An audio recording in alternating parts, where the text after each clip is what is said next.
philanthropy goes there. Less than 2% of health spending goes there. According to a recent World Health Organization report, governments tend to spend about 2% of their health budgets on mental health. The U.S. total mental health spending account goes a little better than that. We do about 5.5%. Per a 2019 report for Open Minds, the couple's Bazuki Brain Research Fund invests in technology to prevent and treat bipolar disorder and other mental health conditions. In January, the fund partnered with the Milken Institute, a think tank founded by billionaire Michael Milken, that hosted the conference to give $9 million in grants to 45 scientists around the world for research grants into bipolar disorder. The disorder affects some 45 million people globally. The Bazookies also have a $6 million or 5-year fund to launch the Lymphoma Therapeutics Institute at UC San Francisco, which supports research to help fight cancer. Their inspiration again came from personal experience. Jan Bazooki's father recovered from a near-fatal lymphoma after ongoing treatments. There's something wonderful about hard problems, Bazooki said on Monday. There's a chance they won't fail. There's also a chance they'll be 10 times more impactful than anyone could ever imagine. To millions of tweens, Bazooki is better known by his avatar Builderman, but in the real world, he's spending a lot of money on these initiatives. Good for him. More money for mental health is something we've talked about here. We've had mental health experts on the show multiple times, like Dr. Katie Gordon. You can go find those on the playlist. Make sure you check that out. We will always continue to talk about mental health here on Heard Tell, because your politics and culture don't really matter if you can't keep your own head straight and work on yourself as a human being. It's something we talk about a lot, and we will continue to do so. That'll do it for Heard Tell. A lot going on this week. Obviously, the news cycle is louder than ever. This is exactly why we do Heard Tell, for times like these. We're going to turn down the noise. We're going to get to the information we need to discern the times that we live in. We're going to talk to quality guests. We're going to get to the information we need, not the caterwauling, not the buzzwords, not just what happens to be trending. We're going to try to figure out not only what's really going on, but how we can affect it for better going forward. Make sure you join us in doing that. Subscribe, iTunes, Spotify, all the podcasting platforms. We are on all the major ones. The YouTube channel, please make sure you subscribe and like that. It has all the playlists on it. Every morning it'll have the full Heard Tell program. Every afternoon it has the Good Talks interview breakouts, twice on Sunday show recapping on the weekends, and also those deep dives we just talked about, like Dr. Katie Gordon, where we were just talking about mental health. Reach out, heardtellshow@gmail.com, Heard Tell Show on the Twitter, @HeardTellShow. You can find us there. You can send us a DM. Happy to have you. We so appreciate the feedback we've been getting. We had another week-over-week growth last week. Yesterday's numbers on the Monday show and the Tuesday show were through the roof, which we knew they would be because of the subject matter. We greatly appreciate it. Thank you so very much. It's a blessing to get to do this.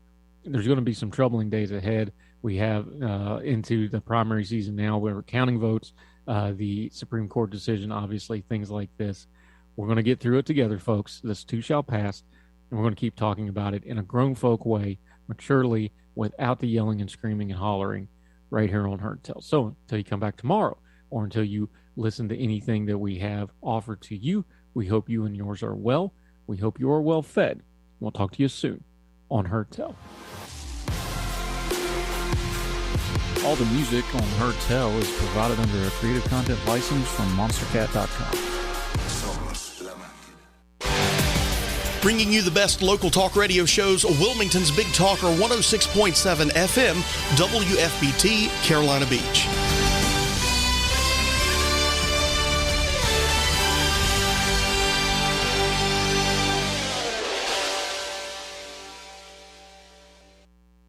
Hey everyone, Ben Hawkins here with Cross Country Mortgage. Rates are still at historic lows, and there has never been a better time to purchase your dream home or refinance your existing. With over 300 loan products including conventional, FHA, VA, USDA, renovation, and jumbo, we are certain we have the right loan product for you and your family. Call me today to be pre-qualified to make the offer on your next dream home. 910-352-3373 or visit my website at lendwithben.com.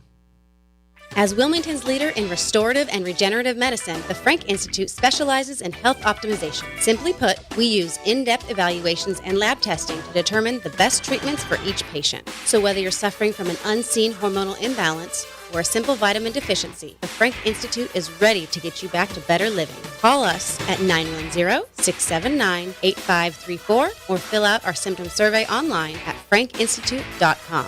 Because at the Frank Institute, you live, we help.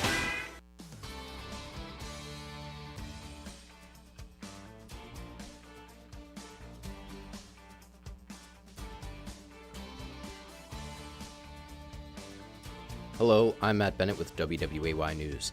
A major sex crimes case involving a former teacher in New Hanover County is set to begin Monday in Bladen County.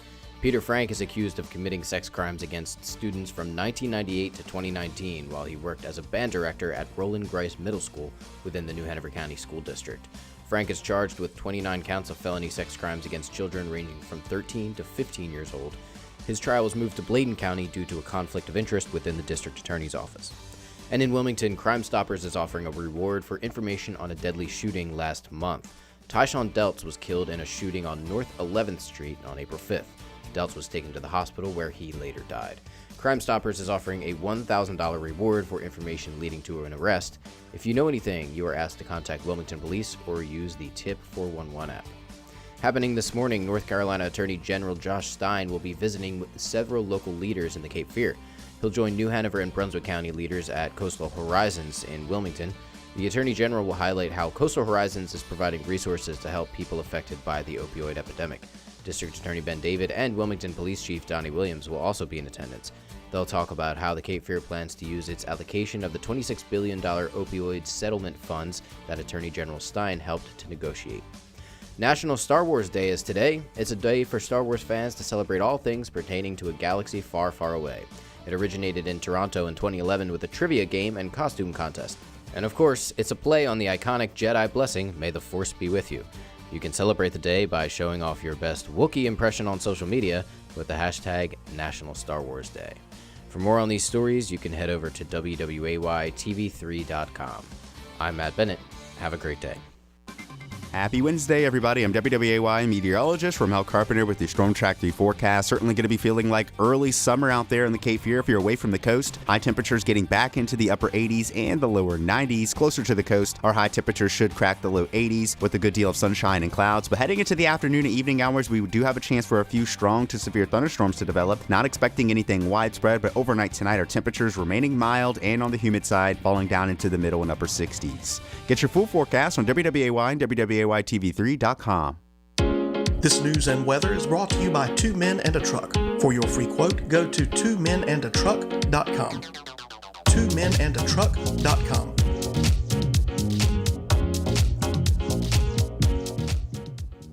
Tune in to the WWAY News at 6 p.m. Thank you for joining us tonight for your News at 6. I'm Hannah Patrick. I'm Randy Aldridge. We want to get straight to our WWAY team coverage of last night. For the biggest and most compelling stories that make a difference. On the scene shortly after the blaze began and has the story now. Leland is one of the fastest growing towns in the country. First court appearance this morning in Pender County. WWAY News at 6 p.m. This is the place. When I tell people I'm a collision repair technician, they usually say, "Can I get your number?" Sooner or later, they're going to need me. I'm the guy who you call when you had a fender bender, who takes your mangled car and brings it back to its former glory. I absolutely love what I do. I trained at CFCC and had job offers waiting on me when I finished. I make great money and can work anywhere. People rely on me. That's a good feeling. I got my start at CFCC, and you can too. Visit cfcc.edu/trades and get started today. Enjoying Big Talker Network is as easy as asking for it. Program your digital home assistants such as Google Home, Alexa, and Siri to stream Big Talker Network content by simple voice command. Enjoy convenient hands-free access to program whenever you want, however you want by asking for Big Talker. Hey, it's the Asylum, your refuge in a world gone mad. Gone absolutely over the edge in the last couple of days. Due to a leak. How do you leak 98 pages? right? If you're leaking something, it should fit like a sieve, like water going through spaghetti. But no. This is some stale. It's time for some fresh, new stuff, which is why you're on the Asylum. That's right. Right here on the Big Talker Network. Please tune in. Oh, and follow along if you know the chorus. The website is bigtalker.live. There's an email link for any questions, comments, concerns, critiques, or compliments you may have. We can only improve with your assistance, and it seems like we're doing a pretty good job. I don't know. I mean, the numbers, more people are getting involved. I think changing people's mornings a little bit by offering them original North Carolina singer-songwriter material to get their day started before the smart guy Andrew Donaldson comes on with Heard Tell. I think that's starting to create a nice, fun morning. Except for me this morning when I find out my milk was curdling as I'm drinking it. And I'm like, yeah, this is not a good start to the day. I need to restart my day. Thank goodness I did. I have coffee. The world is safe. Now, the top of the news that nobody else is covering. I'm covering Chappelle getting attacked at the Hollywood Bowl.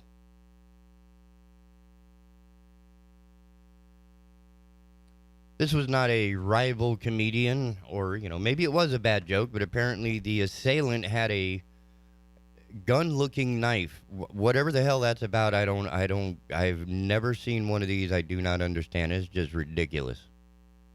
Right? Why? Anyway, so apparently this guy goes up there and he just body slams Chappelle to the ground. And Chappelle's, he's not a small boy. He's pretty good at this. And he didn't have to do nothing really. Because according to the other accounts of people outside the building as they loaded the assailant into the ambulance, yeah, he was looking all kinds of colorful and lumpy.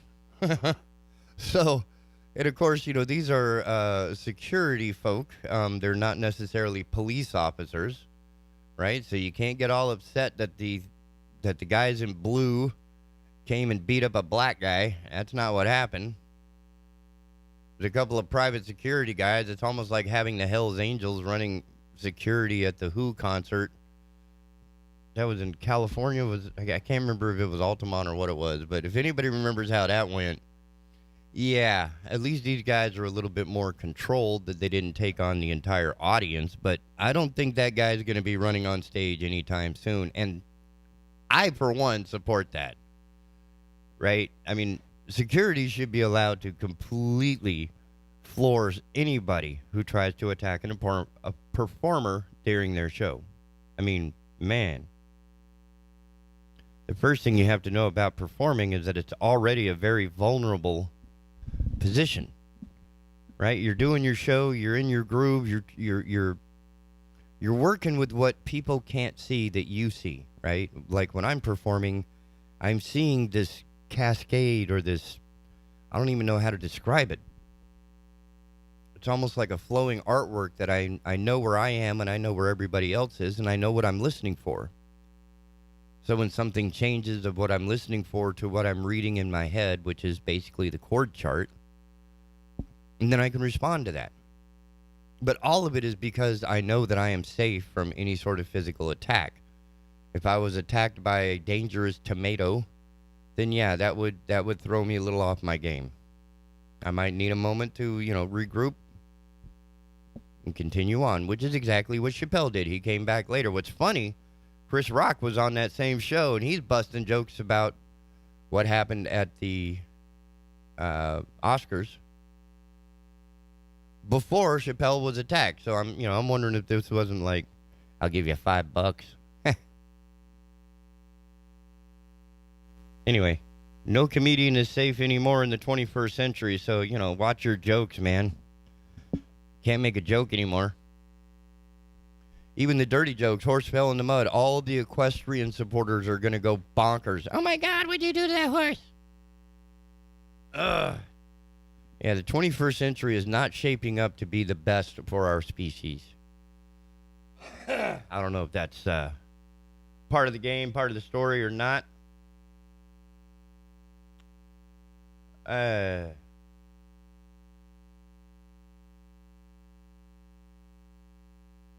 Absolutely crazy. So for fun later today, we're going to have Dan Romand of Full Circle Fitness. If you haven't lost your mind yet, he is for some reason going to encourage us to not do that. I'm thinking those who have forgotten are the lucky ones, right?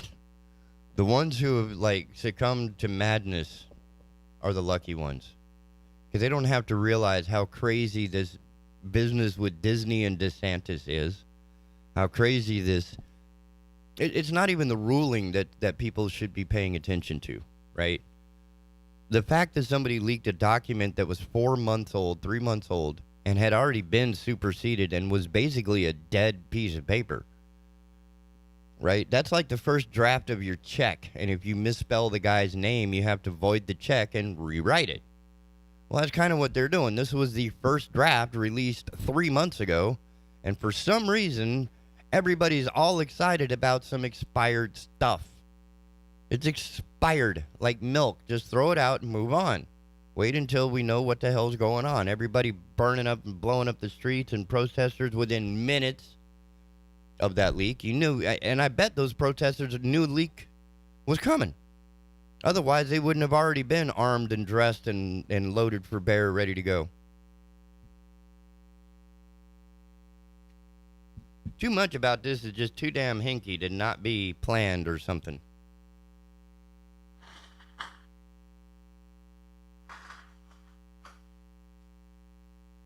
As you heard Andrew talking, I don't think with his guest this morning, it's apparent the decision is not going to be too far off from what the first draft is. I'll give you that. But as his guest also noticed, this is just something you don't do. You just don't leak stuff from this isn't a leak, obviously. This was not like somebody accidentally dropping 98 pages of Roe v. Wade dissuasion on the floor of a coffee shop, and somebody was able to scan it and go, oh my God, do you know what this means? No. That's 98 pages. Now they're saying, what, 60 of it, or even if it's 30 pages, how often do people read 30 pages? We can't get past a 5-word Facebook meme, for Christ's sake. And we have to use really, really small words that we can misspell or substitute with a single letter. That's how brilliant we've become. We can't even communicate with our own language. That's part of the reason why I quit my last job. They laughed at my emails. Oh, you didn't read the email, and now you're up a creek. Ha ha ha. Yeah. You don't have to worry about it now. Those emails are gone, buddy. So all those solutions that I presented over the past year are gone now. They vaporized. See ya.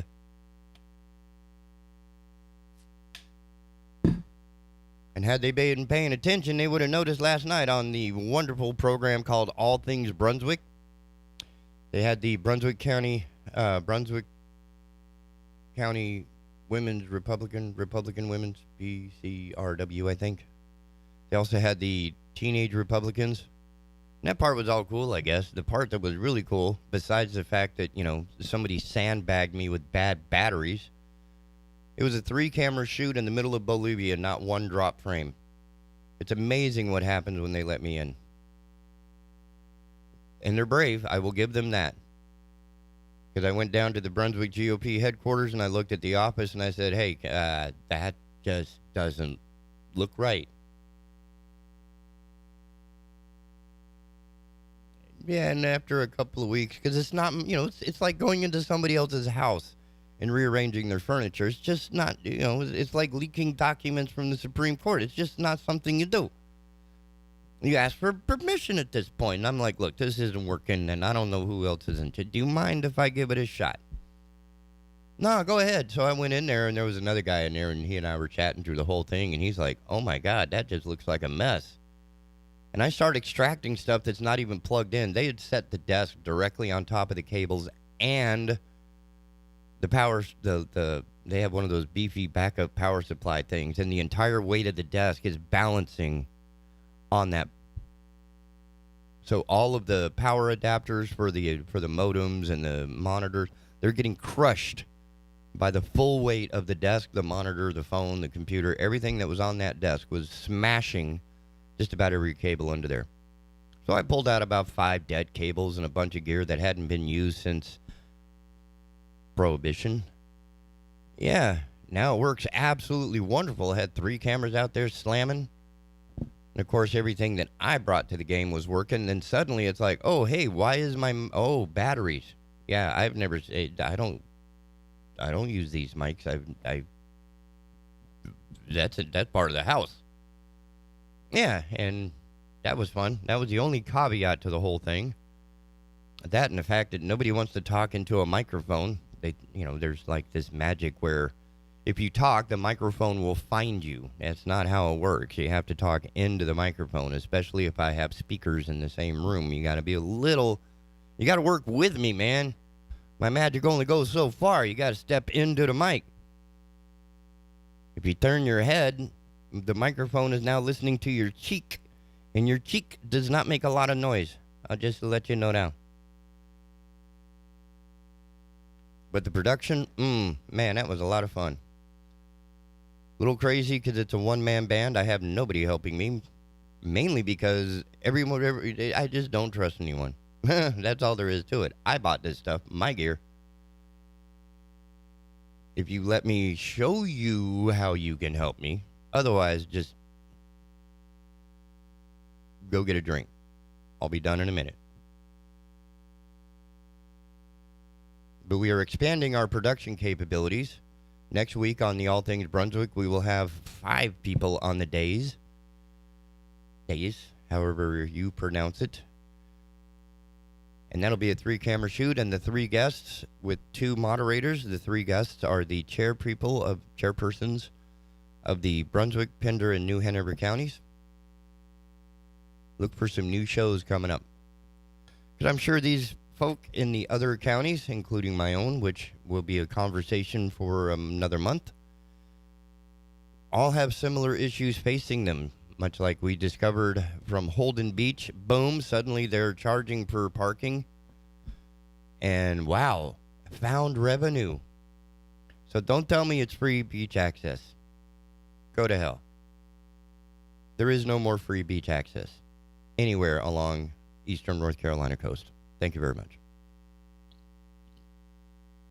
So if you don't see me at the beach, that's why. I can barely afford to pay for the outrageous housing explosion. It's not like they've increased the value for anything of me being there.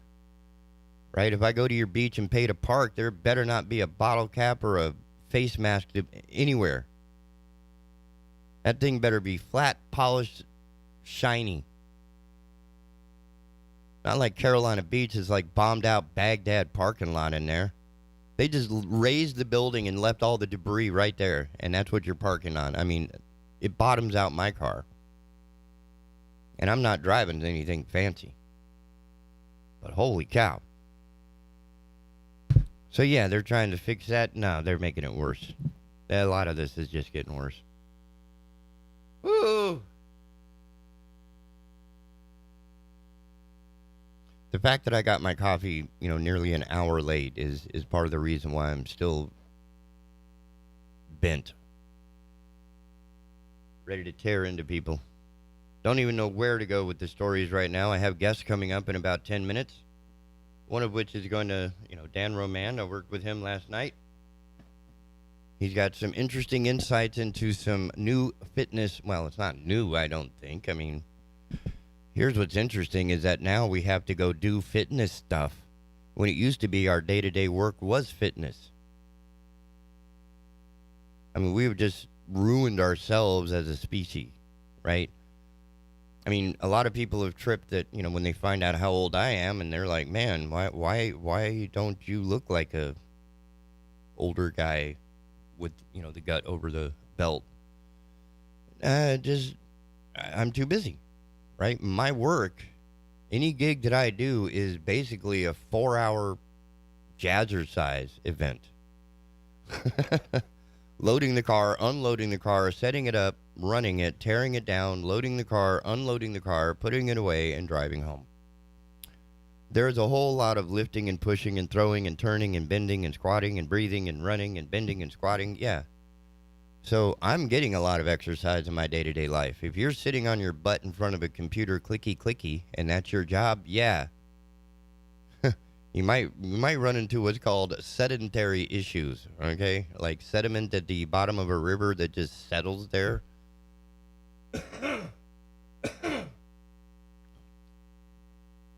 And even my dad was a doctor, right? And he had mentioned something about the sedentary lifestyle, was worried about it a bit himself, until it was pointed out to him by a colleague that the two sections of his day, which is the rounds, he was a Veterans Administration medical practitioner, and he would have to do rounds across all of the wards, right? And just, make sure everybody's breathing and getting what they need, have what they need. And that required miles and miles of walking every day, floor to floor, across the floors, across the ward, bed to bed. Maybe not as much bending and all that good stuff. But there was enough activity that what he needed in his outside of that wasn't near as much fitness orientation or concentration, right? He was able to just his day-to-day life.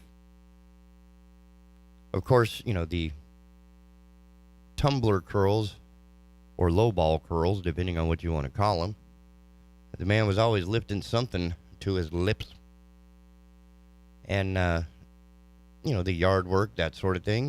There's quite a bit that can be done just in your regular day-to-day life. I mean, 100 years plus ago, right, when grandmother was referring to when she was a child, and she would have to, kill the chicken herself, chop its head off, wait till it dropped, and then pluck the feathers and shave it and do everything to that, right? You had to milk the cows or you didn't have milk.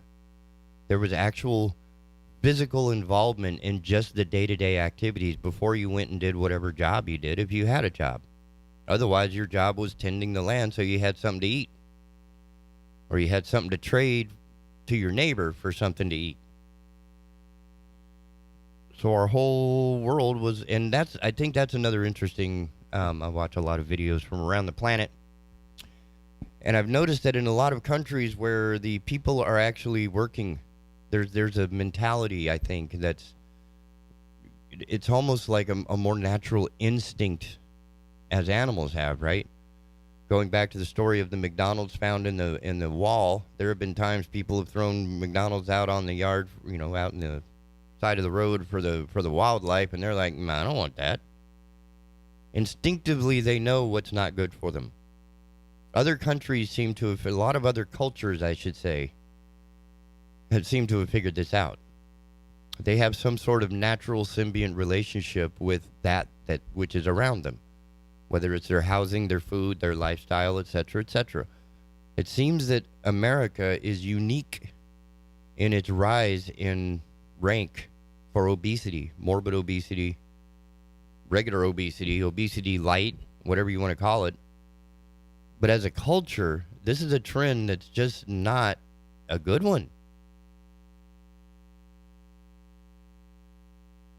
I mean, if our whole country is getting, in that bad a shape, holy mackerel, do we have hope? And we've even tried everything like, the football company or what was it, NFL, trying to put on a new, what's the word I'm looking for, their new image, that they even had the full play 60 or whatever it is, like 60 and 60, and they're trying to encourage kids to go out and exercise while they're making billions of dollars tax-free. Well, for a while, that ended. But the point was that there wasn't a whole lot of interest other than, we need to do something in response to what parents are telling us. It's not that we're doing this because we want to. We're not doing this because we like to. So the concept of fitness in America, I think, has become almost a tertiary issue. We get all excited about other things, but we don't seem to even bother getting out of our chair to walk. That if the pinnacle of our achievement is to have that corner office in the penthouse, you should at least climb the stairs to get there. right? Because the elevator is not going to help you maintain that lithe, youthful figure you once enjoyed. In a moment, we're going to come back with somebody who knows a lot more about it than I do because, I admit I am not the smartest. And I have been lucky that my job has allowed me the physical exercise that I need to maintain a fairly healthy lifestyle. You can pick on other things later, but we'll be right back. When we get, we got news, we got weather. Ooh. We even got a little special program for you. Anyway, we'll be right back here on the Asylum. Please don't go nowhere in your refuge in a world gone mad.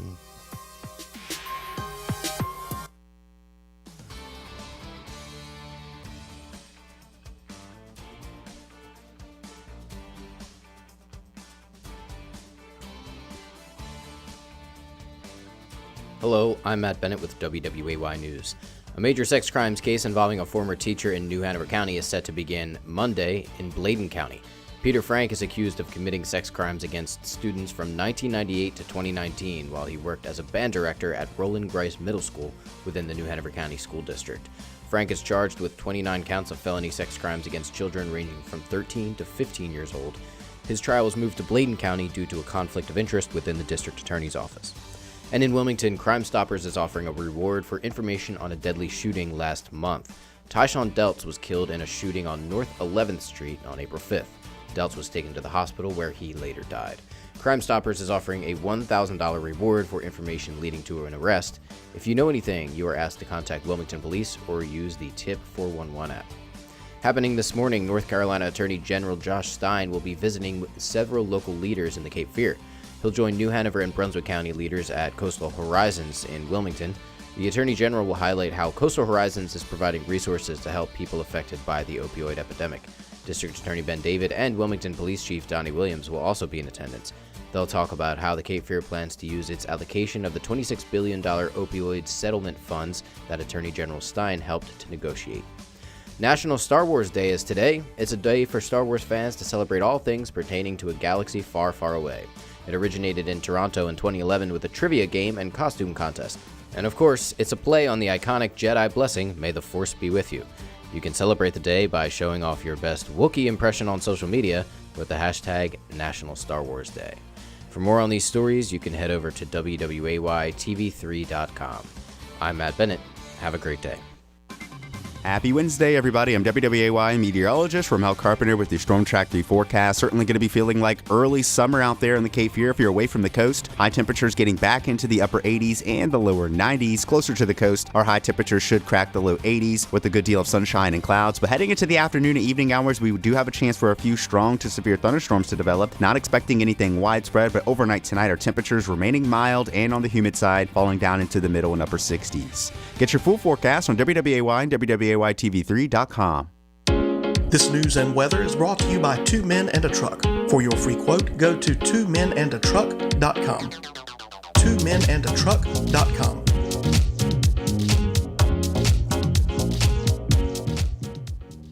I'm Rob Renz, Marine Corps veteran, entrepreneur, and local business owner. Join me and my buddies on Monday from 6 to 7 for Signal Fire Radio, where we discuss how to successfully transition from the military and become a signal fire in your community. That's Signal Fire Radio, Mondays from 6 to 7 p.m. on 106.7 The Big Talk.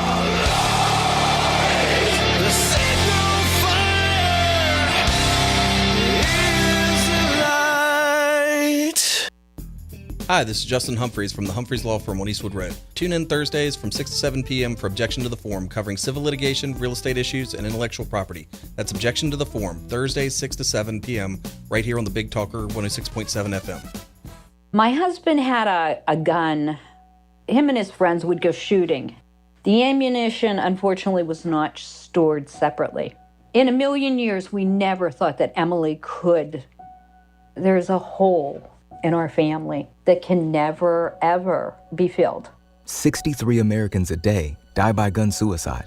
With safe gun storage, we can give our loved ones a second chance at life. Learn more at endfamilyfire.org. Brought to you by Brady and the Ad Council. Not if you do it right. Ah! Hey, welcome back to the Asylum right here at your refuge in a world gone mad on the Big Talker Network. BigTalker.live is the website. Please go visit download the Big Talker app for Android and iOS devices. It's a whole lot of fun. I mean, everything you could ever want from the Big Talker right there at your fingertips. And currently, at your eyeball level, I think, is our friend Dan Roman from I was doing so good. I even got my coffee going. All right, Full Circle Fitness, somewhere in Brunswick. No, you're not in Brunswick County. Oh, you're keep doing that. We're in Monkey Junction. See, just make sure that people go to the right place. Yeah, we're in Monkey Junction, in the Austin Commons. We're in the back of it. I thought Austin was Texas. So did I, but I don't know why he named it. I actually asked the landlord one time why he named it Austin Commons. He never responded to me why. I just bought it, man. Yeah, he probably did. He's a great guy. So how you doing? Good. I'm still recovering from the insanity of last night. We had something of a cacophonous arrangement. That was a lot of fun. Brought in extra gear. Batteries know when to quit, and it's never when you want them to. Yep. As we found out. But I am not on a battery mic. I'm on a wired mic, so hopefully it won't quit. And of course, for me, I tend to forget that anything that's not personally mine, I don't really have control over. So it never occurred to me that these mics could fail. I just figured everything, right? Because the mixer is something I brought in. Everything else, the cameras, everything else I brought in. Everything else worked great. And then the battery just said, it's like, well, that's not my mic. And as is always the case, when one microphone goes, they all go. All the batteries. And when they go, they sound really weird. It's really strange, man. And I'm sitting here with the headphones on, like. You're like, did I drink something? Did I, it's like, but been there, done that. We've both done the band gigs, so we know what it's like when a mic fails. You just deal with it and laugh and move on. That's all you can do. And even do it on camera. Hi, Mom. So, and of course, the subject earlier was losing mind and being fit. And as I admitted, I'm incredibly lucky that my career path has required me to be physical at every gig. I'm doing not heavy duty stuff. I'm not throwing, well, I am. Some of my boxes are 150 pounds. Some of your gear ain't light, I'm sure. But a lot of it is just, bending, lifting, walking, just stretching in a lot of ways where I have to, plug stuff in and run wires, that I'm just physically moving. I'm not doing anything specific. You're working, in other words. Yeah, so, and I mean, it's like the old days when you had to milk the cow. It didn't come to you in a bottle. And it's funny, because as we're transitioning here, you bring up an interesting point, which is, what I wanted to talk about today is Alzheimer's and dementia, and what they're finding as they're studying it in relation to exercise. And one of the things, if you actually start thinking about it, when did Alzheimer's and dementia really start becoming, let's call it mainstream or known? And it was in the 70s. Prepackaged food. That may have something to do with it. But where I was going to go, you're not exactly wrong. You're not wrong. Sugar being the big one. But really where I was going to go with it in this context was that's when our lifestyle really started becoming sedentary. Yeah. Right. If you start looking in the 70s prior to roughly 1970, and some would quibble what year and decade, but let's just go with it. That's when, we came out of the 50s. We were transitioning from an agrarian economy to basically we sit in an office in a chair 8 hours a day. Clicky. Yeah, exactly. And so when you look at that and that time frame, that's when it really started becoming more prevalent. And they're starting to study that, right? The research is really new. They've been doing it a while, but in terms of research, it's new. And what they're finding is that exercise absolutely plays a role in it, or lack thereof. You kind of touched on, in your prior segment about it a little bit, and it's physical also, right? So we're seeing the obesity rate skyrocketed. but it's also the mental side of it. They're finding that as we became more sedentary, the effects became more and more later on in life. And now, I worry about the generations now because they're even more sedentary. All they do is sit and play games all day long. Yeah, they don't have to go anywhere. They can call the car to them. They don't even have to make food anymore. They just, Uber Eats it in, and that's it. I mean, and I think it's even getting to the point where the delivery guy will hand it to you on your couch. I swear that's coming. Now, or the robot, right? They'll have the robots eventually. And if the I saw food Domino's has the delivery cars that are self-drivable now. So I'm like, yep, and these are not the best food we want to have in the house, right? No, maybe once they're a month, not. but here you're going to do it every day because it's convenient. And in some cases, 3 times a day. I know of people that have not cooked a meal for themselves in years. They literally order everything. Oh yeah, and Supersize Me would be a great example of that. Yes, it would. Now, Mike, I do have a question as to the research in the correlation that the mental aspects of exercise could it be independent of obesity or body shape? Like, is it possible to still maintain a decent body shape but not exercise to the point that your brain fries? Again, it's a new field of study. So some of the stuff that I've read, and I've been reading a lot of it, they'll say, and again, when they study it, they tend to separate Alzheimer's and dementia. I'm lumping them together. Okay. They're not the same, I guess. They're not the same, but the effects are essentially the same, right? About a third of the cases they attribute to lifestyle choices. So that would be like the obesity we mentioned. Hypertension's a big one. Ooh. Yeah. Smoking's a big one. And wait for it, sedentary lifestyle. So when you start looking at that, roughly a third of the cases are that. The other is just people naturally, as we age, our brains wear down. I actually think that number, a third, is probably low. Again, it's new research, but based on what I'm reading and what they're seeing, and there's a study going on now that postulates, it's not peer reviewed, they haven't even finished the study yet, but they're postulating that it is a higher number, relating back to we've become more sedentary. And they're also finding, and you might find this one interesting, that in the case of dementia, if you start seeing signs of it and start exercising, you can either slow the effects, or they're saying maybe even reverse them a little bit. Whoa. Yeah. Which actually, when I read that a week or so ago, I was like, same reaction you just had. Whoa. Right. Like, so there's a chance, there's hope for some of these politicians. The No, problem is I we don't can't think- get them to recognize that they're. They Never mind. can't understand that. Yeah. Well, we could do 5 hours on that one. Right. Yeah. And I'd But probably lose all my sponsors. when they're looking at it, it actually is fascinating. Now, I'm one of those weirdos. I actually like to read the studies themselves, which, if you ever want to fall asleep, if you're struggling to fall asleep, go pull a study up and start reading it.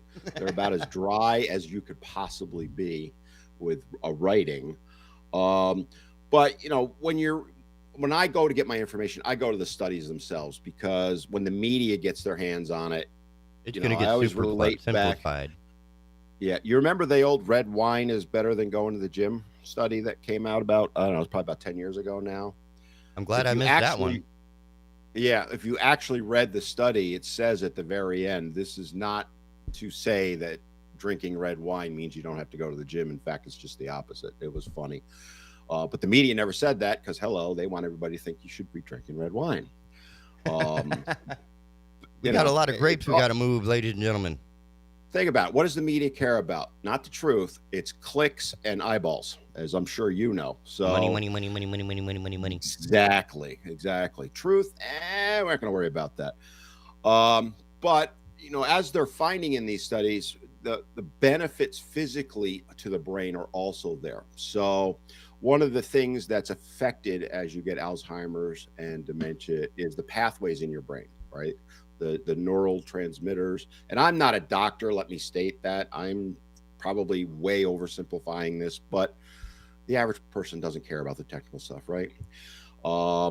But they're finding that because of the exercise, it's helping to maintain and build those pathways. And then the other side of it, I would throw out that most people could realize is, you ever hear of the runner's high?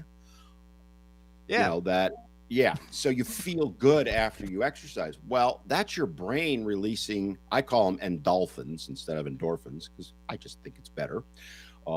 That's your brain releasing the chemicals, which in turn, I call it lubricates the brain, right? It lubricates the roadways in between, which again, if you can do that on a regular basis, then the effects or even maybe the likelihood of getting dementia or Alzheimer's are lessened.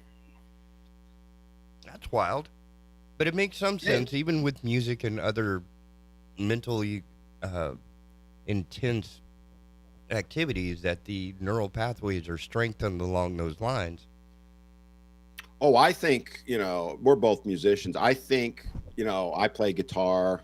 I think that does have an effect, right? You're concentrating, even though, you may change from chord to chord subconsciously after a while, or note to note on whatever instrument you're playing. Your brain has to work to do that. It doesn't and fire all the muscles. Yeah. So, if you're going from a G to a C chord, you may not think I got to go this with my fingers to that, but your brain does. It's subconscious, but it's there. And that's working the brain. The other thing that you'll often hear them talk about is to exercise the brain mentally. Things like crossword puzzles, Sudoku. I can never say that right. It's not an English word. That. Yeah, it's not. I try. I hate that game, by the way. I'm a crossword puzzle person, but that one, no.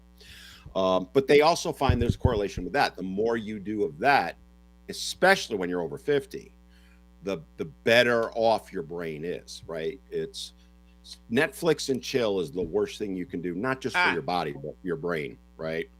And you were kind of talking about that earlier, is sitting on the couch for hours on end. Yep. Yeah, it's okay once in a while. Absolutely it is. I do it. I'm sure you do it.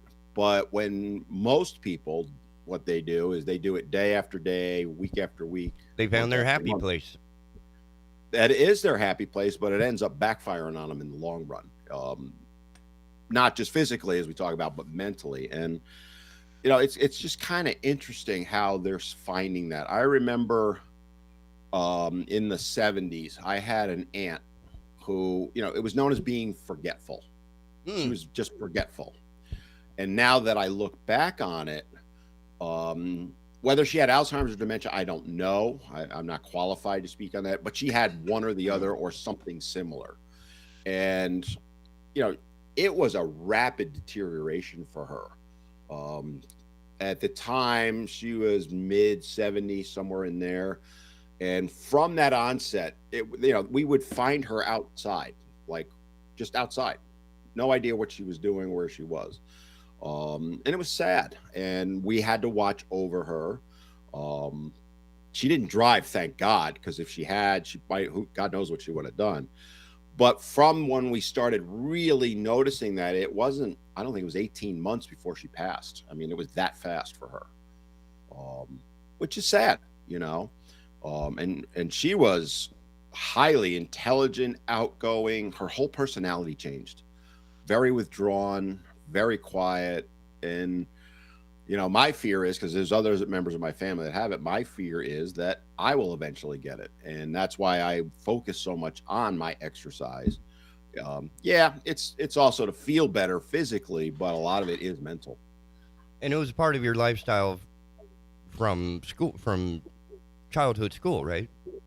Yes. I mean, I've been working out in gyms from 12, 13, 14, right. When you played football back then, you were weightlifting. Yep. And then for me, you're right. It became a lifestyle for me to the point that, not that I don't do it all the time, my whole life. There's been times I've taken breaks, but generally pretty regular through my whole life. And I miss it if I don't do it. It's like if I Like go one day, not a big deal, but by the second day, you're like, man. Yeah, it's like, what, and I think kind of tying it together with this is, I think a lot of it is that mental emotional connection I have with exercise. That getting that endorphins going. When I lift pretty heavy. It's just what I like to do. There's people that like to bike. There's people that like to jog. Whatever. You feel good when you do that. It's people will always say it's my me time. It's my chance to just relax, even though you're working out. It is relaxing. For me, it is. Well, I think people misunderstand what relaxing is. When you relax your muscles, that's a command your brain gives your muscles. But when you relax, your brain is relaxing, and you could be physically in the midst of it, but your brain is like, oh yeah, this is smooth, no stress. Because the stress is on your physical, and it's something you understand. Lifting weights is this process, but your brain is like, oh, I don't have to think now. I can just process. I can just, almost like a subconscious nail. Yeah, I think you just nailed it really with that. It's a chance for your brain to let go of the world, as a matter of speaking. Let's face it, we're all dealing with stress right now. Whether it's the political stress, the socioeconomic stress, all that. If you can take that even 20 minutes, half hour, 3-4 times a week to just not deal with the world and do something. Now, people always look at exercise as a chore. It's hard. I don't want to get sweaty. But one of the things that we notice with our clients a lot of times, I would venture to say the overwhelming majority of them would say this, if not even maybe all of them, that it just makes them feel better, right? And it gets that stress out. I mean, exercise is a proven stress release. So again, stress is an indicator of potential Alzheimer's dementia also. We don't really talk about that, but it does. They're looking at it and they're going, I would argue that. There. I would argue that because I think the more stressful your gig is throughout your life, the longer your life requires your brain. Does that make sense? Because otherwise, I should have lost my stuff long ago. You are the exception that proves the rule, maybe? It's got to be. I mean, like, the more stressful my gigs are, in the middle of Bolivia with a dead battery, that only helps, keep my heart functioning and my brain, active. Because that cold sweat, like, you're handing me a dead microphone in the middle of it, and I'm like, great. Yeah, no stress. Yeah, you do have a point there. But I think overall, because I think it's like a balance, like anything. That if you drink too much, it's going to be a problem. If you eat only red meat, it's going to be a problem. But if you drink like a couple of beers on the weekend and maybe you have a steak on Thursday, it's not a problem. There's this balance, and it's balanced. We've lost that. Like my grandmother used to tell me, as I kind of alluded to earlier, the family would have to do stuff before the day started. I mean, they would have already milked the cows. They would have already collected the eggs, and they make this breakfast that is just an artery clogging, just amazing feast at 7 in the morning. We don't need that anymore because we don't have that same level of activity to get our day started. For me, it's getting my coffee made and my day has started. I don't need 3 pounds of bacon, et cetera, that we still, as a culture, seem to hang on to this ideology of having a big breakfast. It's the most important meal of the day, which I get. But we don't have the lifestyle to match that insane caloric intake. Yeah, I mean, if you look at studies they did on people back then, they were burning 3, 4, 5,000 calories a day farming. Yeah. Right. So, yeah, you needed that huge breakfast because they also didn't really eat all day. Right. They would have their breakfast, work till sundown, have dinner, go to bed. And that was the other thing. They went to bed at sundown and got up at sunrise. And maybe their snack was a carrot ripped out of the ground as a test. That was their lunch. Right. Yeah. And it's funny when people talk about intermittent fasting and things like that, they're kind of cycling back to that in a way. And I think there is something to be said for that. But really what you're ultimately talking about is balance as far as caloric balance, right? So All the way. they had no choice. They had to eat that much because they were burning that and more. Whereas for us, I mean, if you're sitting at an office desk 8 hours a day, yeah, you're burning some calories, but you get ain't by with burning an energy big bar. calories. Yeah. And then what happens too? You also hit the vending machine, right? Oh, 'Cause yeah. you're bored. And You I know, love so how you all have the your big packaging breakfast. says that this is the healthy food for you. This is the healthy choice. This is the right stuff.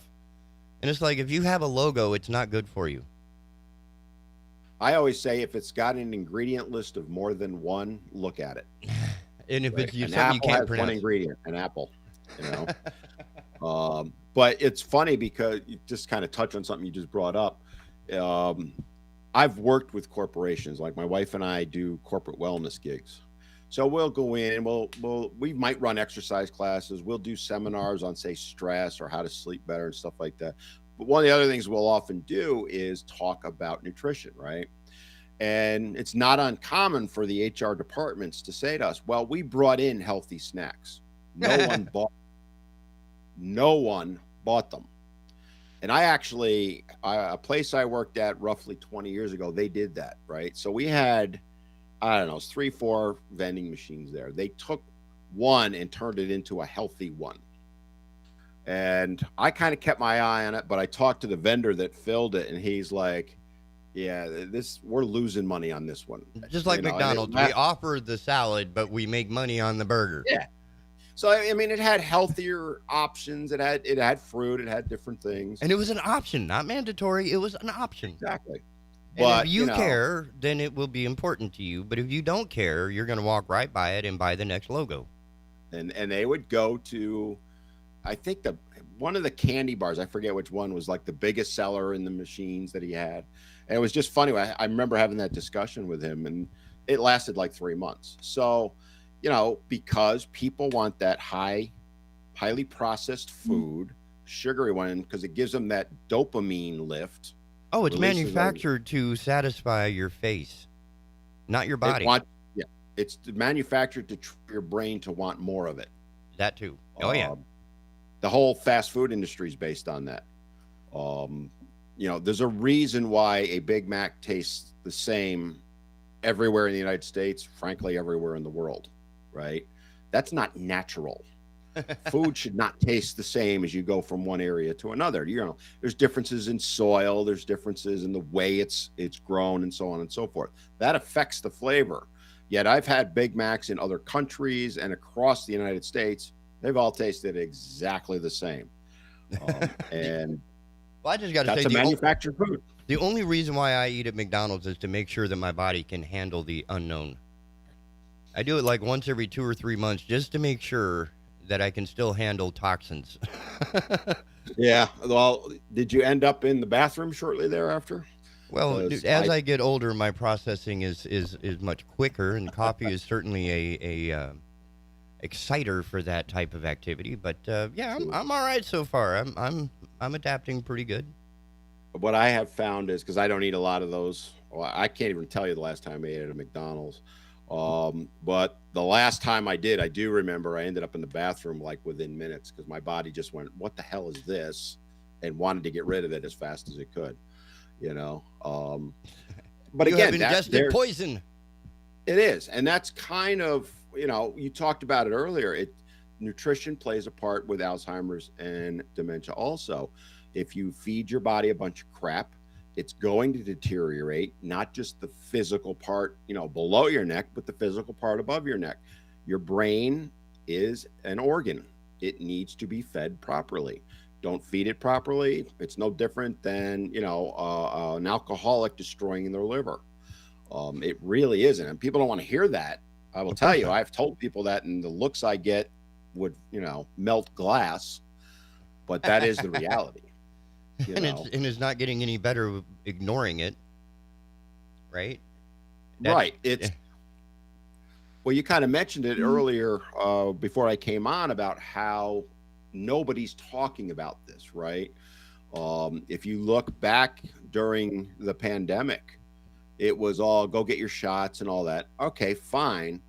But when you look at the data from the people who got really sick or died, the overwhelming majority of them were obese. You never heard a word, at least I haven't. You never heard a word about that from the government, right?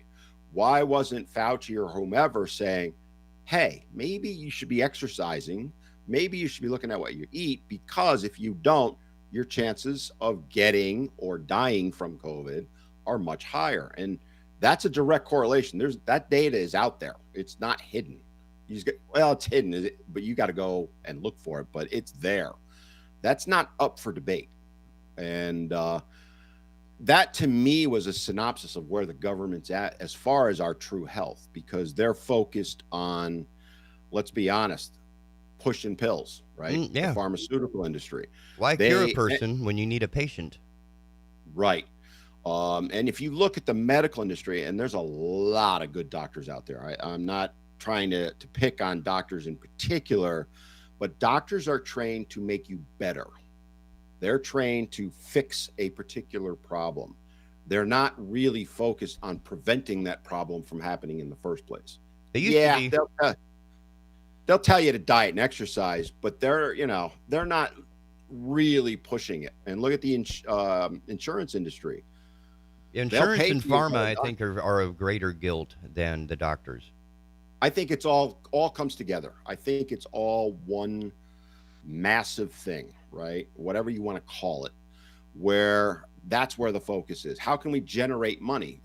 If you get sick, you go to the doctor, that doctor, the medical system that he's part of or she's part of, they make their money. They then hand you a pill. Pharma makes their money, right? Government gets money on all of that through the taxes. Meanwhile, you and I are like, well, we had an apple instead of a bag of chips. We might not have had to go see that doctor, and nobody makes money then. Except the farmer. And what's wrong with the farmer making money? Because they struggle more than anyone. Well, because they eat that big breakfast of bacon and eggs. And are healthier than us. Yeah, right? That's not fair. What's up with that? Yeah, you look at it, everybody talks about the Mediterranean diet. You look at what the French eat. Their diet, if you actually look at it, would be considered a nightmare here, and yet they are so much healthier than we are. It isn't funny. Oh, some of the tropical, like Malaysia and what are those little, like Micronesia and those little places? Mm-hmm. I mean, like, as a history of mankind, and this is something that I salute to our forefathers, like our ancients, that somebody walked up to a cow and said, hey, I'm going to pull on that and see what it tastes like. Right? So these cats were pulling stuff out of the ground and pulling stuff out of the water, and that's all they eat, right? They don't buy anything really from a store.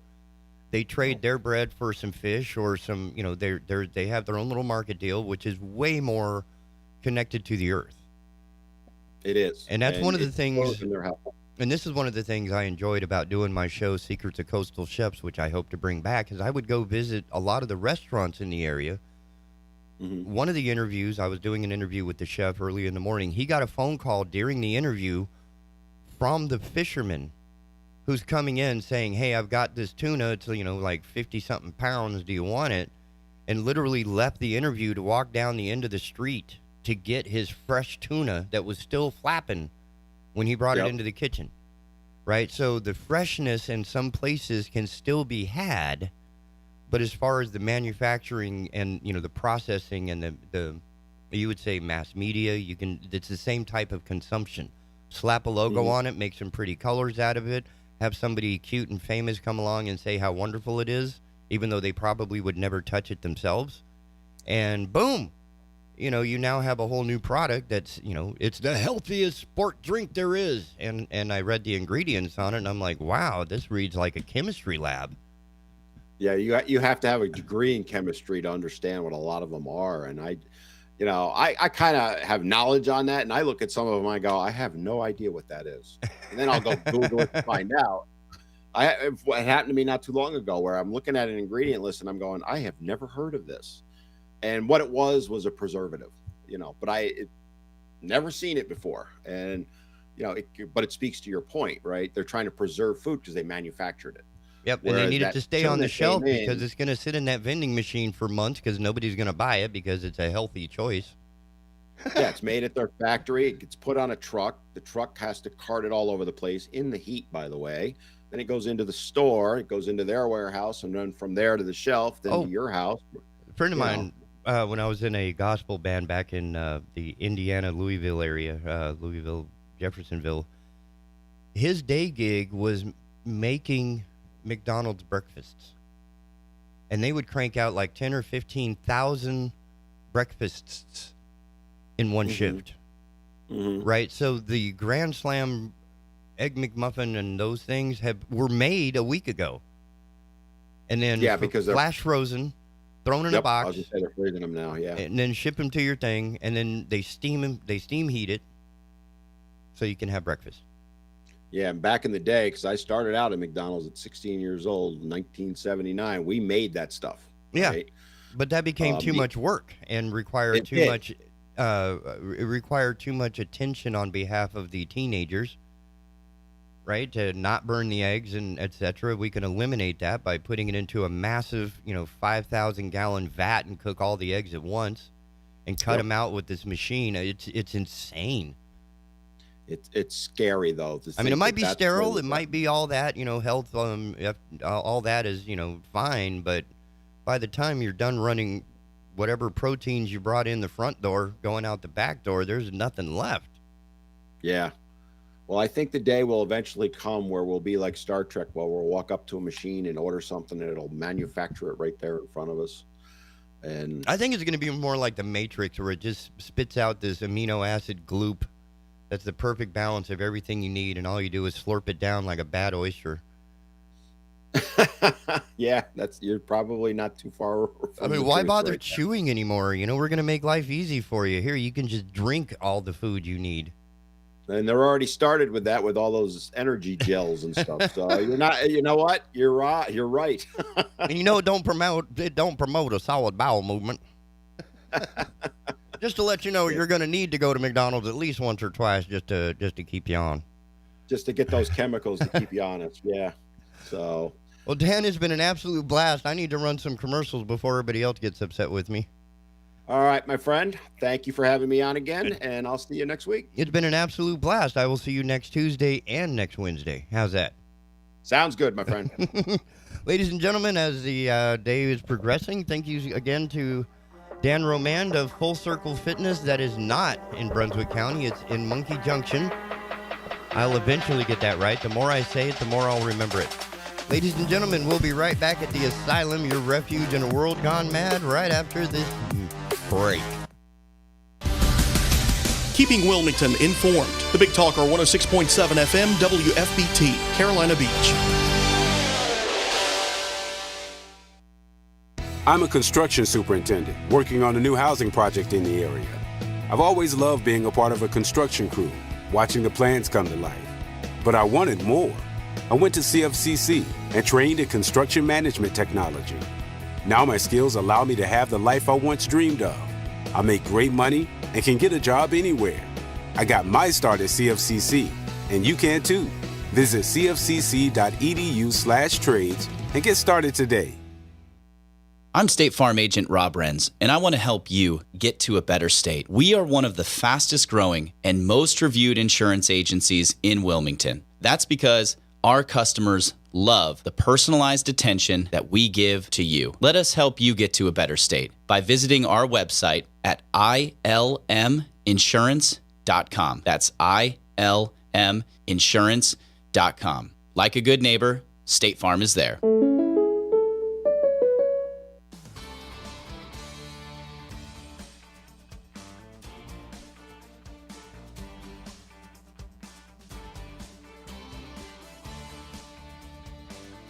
Hello, I'm Matt Bennett with WWAY News. A major sex crimes case involving a former teacher in New Hanover County is set to begin Monday in Bladen County. Peter Frank is accused of committing sex crimes against students from 1998 to 2019 while he worked as a band director at Roland Grice Middle School within the New Hanover County School District. Frank is charged with 29 counts of felony sex crimes against children ranging from 13 to 15 years old. His trial was moved to Bladen County due to a conflict of interest within the district attorney's office. And in Wilmington, Crime Stoppers is offering a reward for information on a deadly shooting last month. Tyshawn Deltz was killed in a shooting on North 11th Street on April 5th. Deltz was taken to the hospital where he later died. Crime Stoppers is offering a $1,000 reward for information leading to an arrest. If you know anything, you are asked to contact Wilmington Police or use the Tip 411 app. Happening this morning, North Carolina Attorney General Josh Stein will be visiting with several local leaders in the Cape Fear. He'll join New Hanover and Brunswick County leaders at Coastal Horizons in Wilmington. The Attorney General will highlight how Coastal Horizons is providing resources to help people affected by the opioid epidemic. District Attorney Ben David and Wilmington Police Chief Donnie Williams will also be in attendance.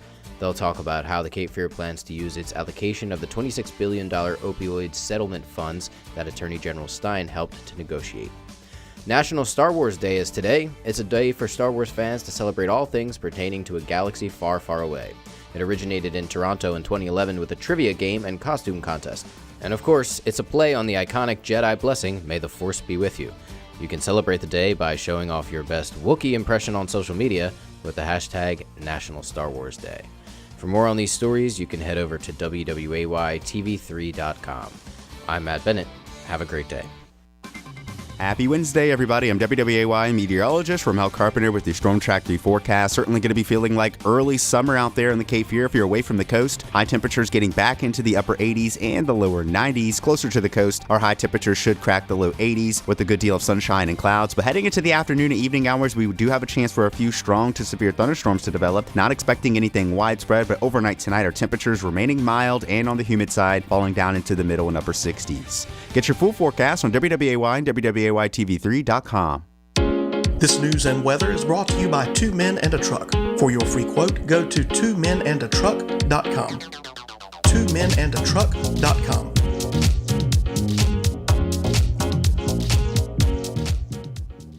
Enjoying Big Talker Network is as easy as asking for it. Program your digital home assistants such as Google Home, Alexa, and Siri to stream Big Talker Network content by simple voice command. Enjoy convenient hands-free access to program whenever you want, however you want by asking for Big Talker.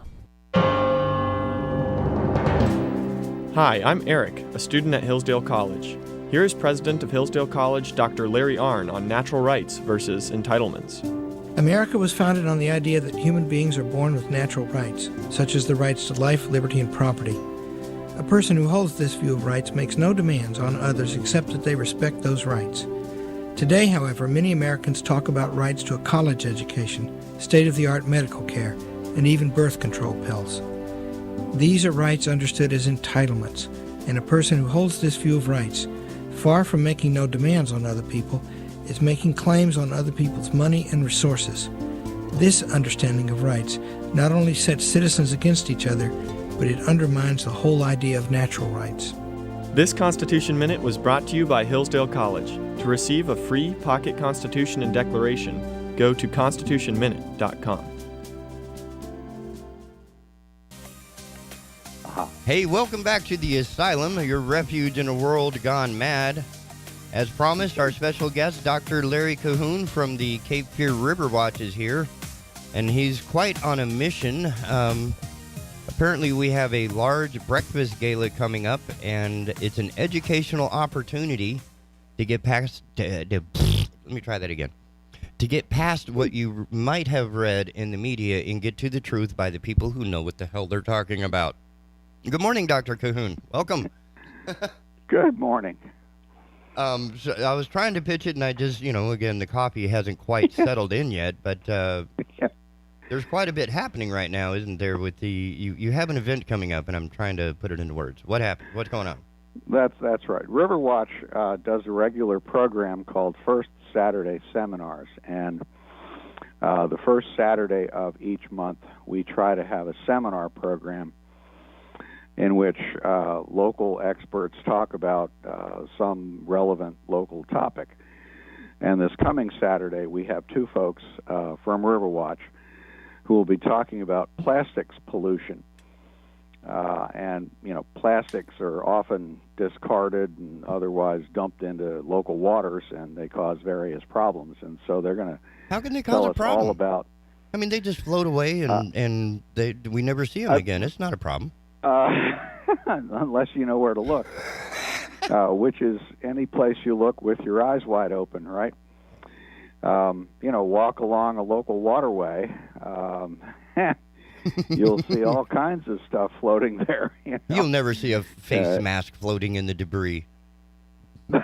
I'm sorry. We're seeing more of those. Rubber gloves, various other things. Lots of plastic bottles, drink bottles. Lots of other plastic stuff. I mean, we make so many things out of plastic these days. Bottle lids. I'm looking around my office, and there's all kinds of plastic my stuff desk. here. 90% of my desk. The phone is electronic, but everything that I hold and touch is all plastic. Right. The iPad is really cool, but everything is plastic on it.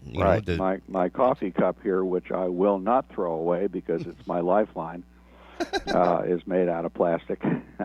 So, but we've become very creative, and plastics ultimately are petrochemical products. We use petroleum to make plastic stuff.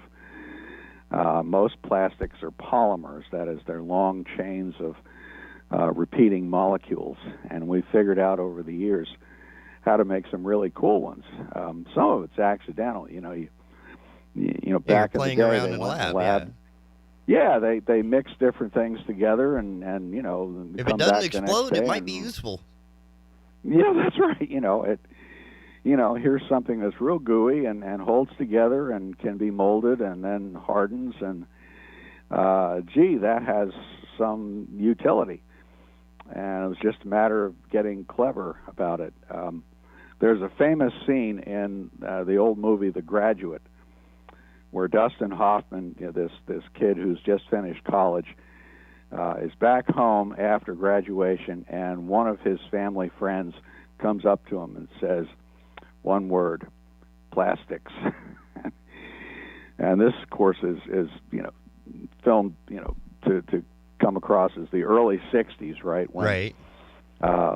We were coming up with all kinds of novel things that could be made with plastics. Cups and dishes and forks and knives and I remember the bottles Bakelite telephone, the damn near indestructible Bakelite. Oh, yeah. Yeah, Bakelite was one of the early ones. That's what they made the brownie cameras out of, isn't it? I think so, yeah. I mean, that was a the lot crazy... Of those things were pretty tough. Yeah, man. And ageless. Like, you can find brownie cameras now that still have not decayed at all. Right. Oh, right. Yeah, exactly. A lot of those early plastics materials were pretty tough. And, of course, they're plastics we use now that are intended to last a long time. Think about your PVC pipes. Right. Most of our modern water systems are made out of PVC, polyvinyl chloride. The stuff doesn't break down. If you leave it out in the sunlight, it will get brittle and eventually come apart. But if you bury it in the ground, it'll be there forever. As far as we're concerned, forever is until forever is my I'm lifetime. gone. Then it's your problem. Yeah, that's right. Yeah, exactly. So, we've created a very large amount of this stuff, and given that it's built not to break down, in many cases it doesn't, and so it tends to accumulate. We break things and we throw them out, right? Or we get, we finish off the bottle of whatever product it is. Throw it in the back of the window pickup or, truck.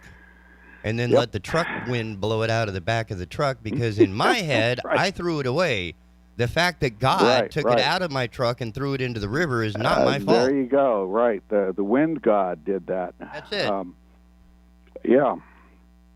The gods are not here to help us. Of course, there are lots of other plastic products. I've participated in a few cleanups, and you find little plastic dime bags of what used to be some illegal goodie. You find syringes used out there sometimes.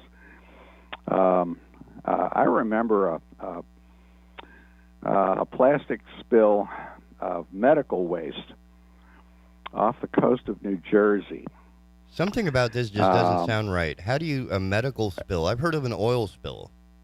Yeah. This is this really there like... There were a couple of dumps of medical waste. Now, if you've ever been to a medical facility and watched them do their jobs, There's all kinds of plastic stuff, little vials, little test things, syringes, and so all of forth your and so on. biohazard bags. Yeah, and medical waste, you use the magic word, biohazard, right? Medical waste is automatically considered a biohazard. Well, there was a famous medical waste spill off the coast of New Jersey back in the 1980s. And I remember finding a little plastic thing on Wrightsville Beach. It was some kind of diagnostic kit. It looked like a syringe, but it wasn't. It was, it was about 4 or 5 inches long. I think I still have it somewhere as a souvenir. Anyway, it had a lot number on it. And I contacted the chief of police at Wrightsville Beach, and I asked him to trace this thing, because I said, this medical waste shouldn't be on the beach. Well, he did. And he found out that it was part of a lot of whatever this thing was. No. Sold in Maryland. No. And somehow it had wound up in the ocean off the coast of New Jersey and drifted with the currents all the way down to Wrightsville Beach. No. And I then wrote to my congressman, who at that time was Charlie Rose, not the talk show guy, the Congressman Rose, way back. And I said, this represents the interstate transport of an illegally disposed medical waste item as part of this big medical waste spill, which was, all kinds of a crime. And I'd like to have you investigate that. Well, he looked into it, and he did get back to me, and it was some, mumbo jumbo about, we couldn't do much more with it, blah, blah, blah, blah, blah. I mean, I guess the FBI had better things to do. But it turns out the backstory was that this barge of medical waste, they moved offshore and they dumped the stuff. And it was all part of an organized crime operation. Back in the day, waste disposal was controlled by organized crime up there in the Northeast. Full disclosure, they are completely on board with human health and longevity. Yeah. Oh, yeah. Well, I'm sorry I interrupted your full disclosure. Full disclosure. I was born and raised in New Jersey, so I kind of grew up knowing all this stuff. Anyway, medical waste, which is largely plastics, is supposed to be incinerated. That is the proper and legal way to do it. You want to destroy those biohazards, right? I mean, this is in the time when we were just becoming aware of HIV and AIDS. And so everybody was really puckered up about medical waste. And the cost of incinerating medical waste was well over $100 a ton. So it was a lot cheaper to barge it offshore, pocket the $100 a ton fee from the hospitals and whatnot, and dump it out in the ocean for $10 a ton. Very profitable sort of thing. Except the dimwits that did this weren't oceanographers. They didn't understand how far out at sea you've got to dump stuff before it won't come ashore with all these identifying lot numbers on it. So, so this stuff washed ashore in New Jersey, Long Island, Delaware, Maryland, Virginia, North Carolina, and so on. And, it didn't take the feds long to trace it back to who, the barge operator, and okay, you're busted, dude. I don't know, the full set of outcomes there, but the point was that plastic stuff floats. Yeah. Okay. It doesn't disappear. It comes ashore. It washes up on the beach. Some of it is just, it's bottles and bottle caps and plastic balls and stuff like that. Yeah. And, relatively harmless. But some of it, is medical waste or other stuff that's really pretty gnarly. Now, we are taking this from a very egocentric point of view, that we seem to be concerned with the human aspect. Yeah. But there's no other animal that might be impacted by this. None. Fish don't care. They swim right by it. Jellyfish, they laugh at it. Plastics are made by humans for humans, and, the attitude is that we're the only ones who care about that because it only reflects on us. Yeah, it only matters to us. Except that we ignore it. But that's, of course, not true. Plastic things, ask any fishing person, right? What are lures made of? Oh. Well, brightly colored plastic things, right? Wow. That's convenient. Go buy a Rebel Minnow or a Rapala lure. They're made out of plastic, and they're made to look like fish, and they have hooks on them and all that sort of thing. But the point is that you're trying to get fish to eat them. And the fishing line right? is made of plastic. Oh. Yeah. Usually it's monofilament or something like that, which is another plastic polymer.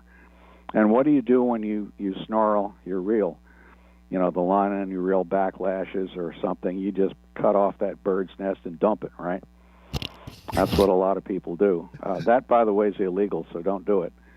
Wow. I can always see why. convey facetiousness. Yeah. Dumping plastics over the side is illegal. And, you'll get a ticket and then have to pay a big fine. But in the mentality, it's just like it's not even an ounce. I mean, it's like 8 grams of plastic. It's no. Yeah, and fishing line is invisible, right? Yeah, except you can't that, see it. Except fish that can't see it either. Tangles things up. Mm-hmm. And how many times do we run into animals that have been tangled in plastic, have swallowed the stuff? Plastic bags, for example. Look a lot like jellyfish, and sea turtles eat plastic bags.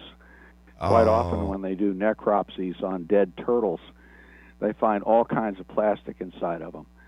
Same with seabirds. They see those little floating plastic beads and things like that, little pieces of styrofoam, and they eat them. They think that's food. The stuff sticks out, in terms of color, and it's floating, and it's the right size and shape, and they eat them. And, of course, the stuff can't be digested, so it builds up in their guts. They've done autopsies on, many different animals, seabirds, turtles, fishes, dolphins, whales, mammals, sharks. Yeah. And they find big gobs of plastic stuff of all kinds in their guts. Now, as a human, if you saw your child eating plastic beads, you'd freak out. And, and if the kid swallowed, 50 or 100 of them, you'd take them to the doctor and say, "Oh my God, oh my God, oh my God." And they'd have to do something about that. I don't want to go down that rabbit hole, but it's obviously not you would good. be very concerned about it. But it's just a fish or so. just a turtle. We don't care. Yeah. Well, it's harder to get them to a doctor until they're dead, And we wouldn't treat our own children that way, of course. Well, if it doesn't kill the kid, it's okay. No, we're not going to have that attitude. Geez. This is why when you're a new parent, you run around the house. As soon as that kid can move, crawl or whatever, they like to put things in their mouth, right? Oh yeah, we lock everything down, the toilet lid, the cabinets. Oh yeah, Legos, stuff like that. The kid will put all that stuff in his or her mouth, and they may swallow that stuff. So we freak out about it. If they swallow a little piece of paper, you're not so worried because paper will break down. But a Lego is forever. Stuff, oh no, you wind up with a bowel obstruction in a small child, and you have a problem. And you really don't want to have to fix that. That's a surgical procedure. You don't want to go there. So we're fastidious about what our children swallow, and yet we don't seem to care as much about what all the other creatures out there might swallow or get entangled with. And I would we've passed. I was going to say I would even go so far as to say the stewardship would dictate that they are our children. I would agree with that. All the animals around us. We have stewardship over all of creation, if you want to get biblical, right? We were given dominion back in the book of Genesis. And how we exercise that dominion is a reflection on us. And so, amen, I was going to say, yeah, right. Give me an amen. We're in the truth here, baby. Yeah. And, really, we are stewards of our environment. We should be. Legally, we are. And we do have rules about this to reflect that stewardship obligation.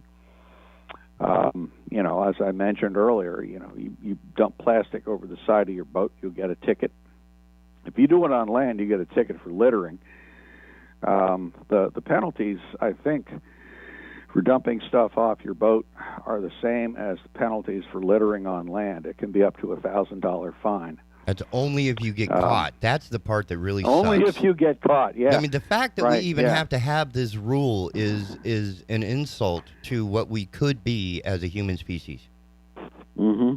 90% of the rules that we have are just because somebody had to be a jerk.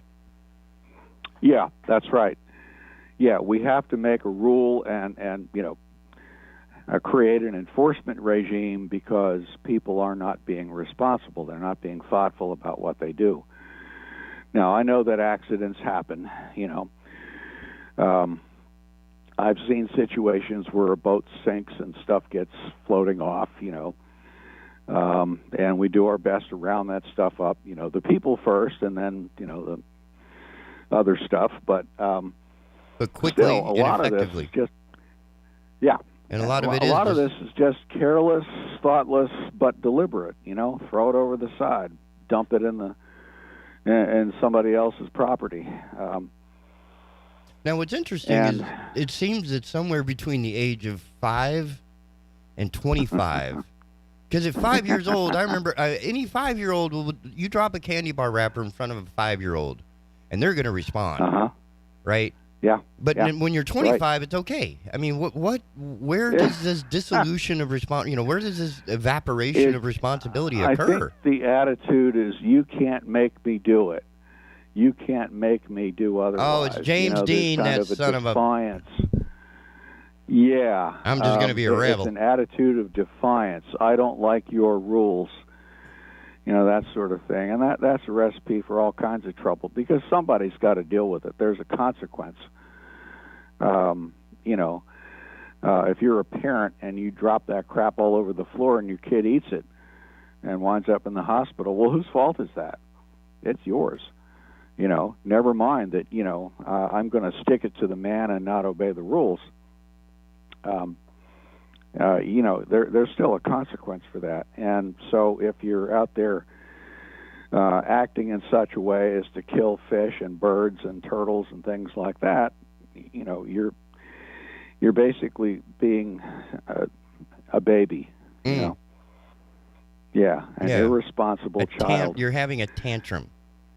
You're having a petulant tantrum. Right. I can do this because I can do it. I'm special. And, right. I'm special. That's right. I'm not accountable for what I do. Now, part of the conversation we see in a lot of ways, but it almost seems to follow that the fishermen would want to take care of their fishing environment, yet the crime of dumping, bad line over the side of the boat. Yeah. It's thoughtless. Not everyone does it, of course. Right. Okay. I certainly try to mind that issue myself. I like to go fishing now and then myself, and try to avoid getting snarls and try to avoid losing lures and things like that. But to the degree that I can handle those things the right way, I will. I mean, accidents do happen. I had a fish pull a fishing pole out of the boat on me once, and I looked over the side, and that fishing pole just took off.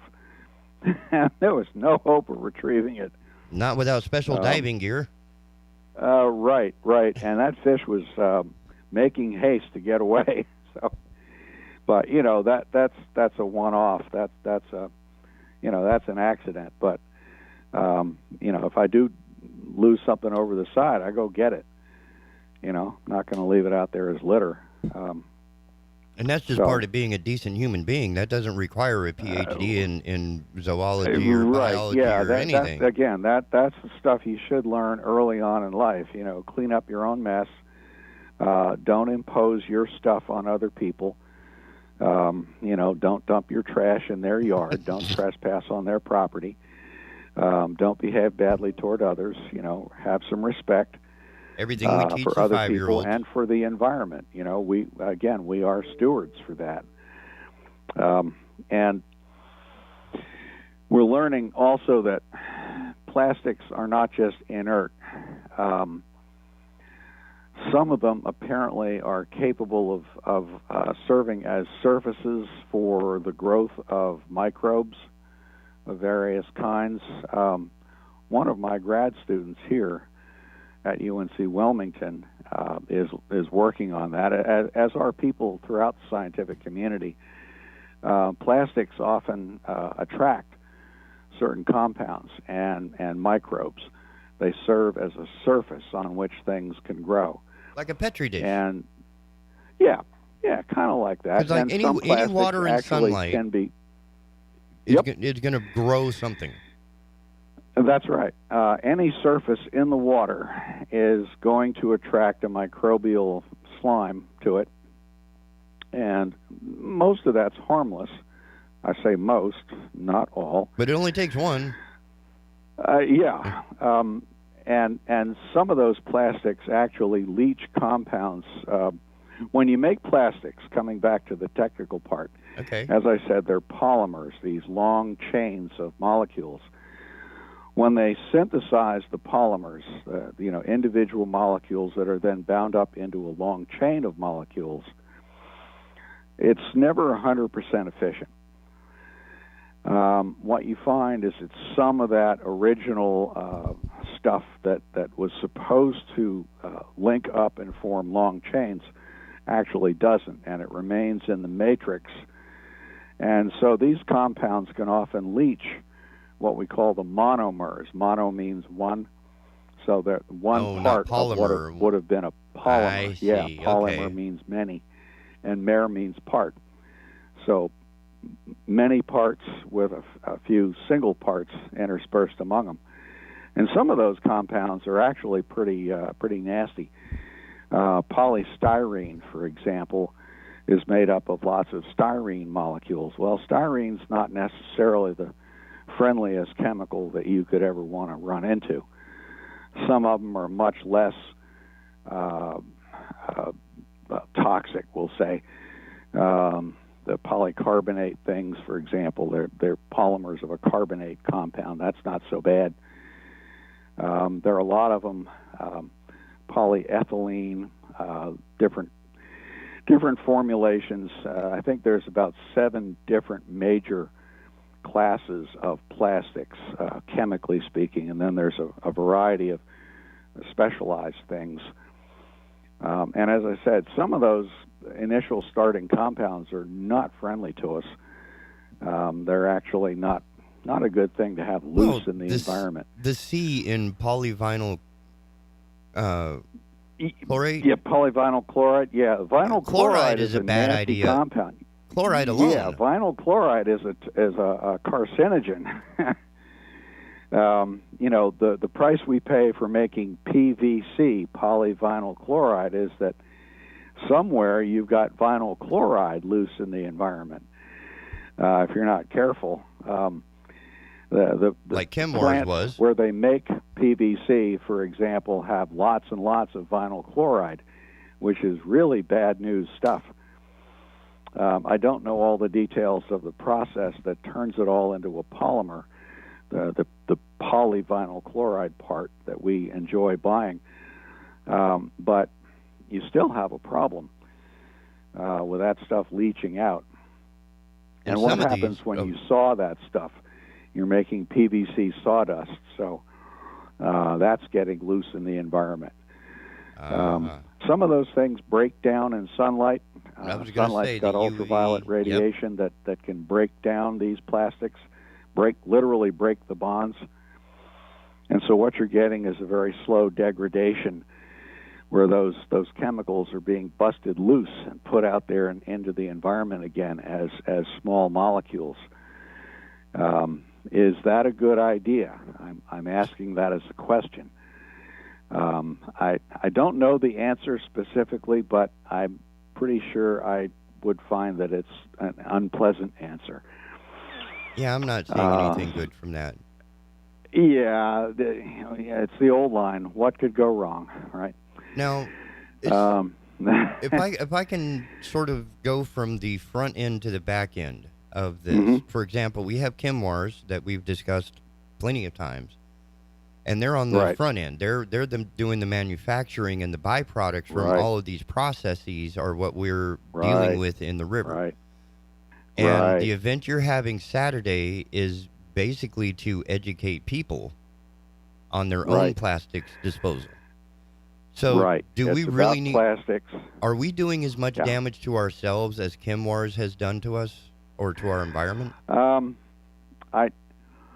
going to be careful. We're all humans. We're all humans. We're all terrible. Yeah. Chemours is making these perfluorinated compounds, and fluorine has its own unique chemistry. Perfluorinated compounds, likewise, frankly, a lot of them are made into polymers, like Teflon. Teflon is a fluorinated polymer. It's, we wouldn't call it a plastic per se, but it's very similar. It's a polymer. And so, it's very useful. We make all kinds of useful and interesting products from it, but the same concerns apply. When you've got perfluorinated products, you often get little bits of the original molecules going along in the matrix and slowly leaching out. That's one mode of exposure, by the way, for humans to perfluorinated compounds. Some of these very clear, very thin films that you see put over food, the stuff we wrap meat with, for example, those are perfluorinated materials, and they can leach out little bits of the original molecules, which we suspect are not good for us. In some cases, we know they're not, but in many cases, we haven't done the toxicity testing. And so, in a way, Chemours is a derivative of the plastics technology.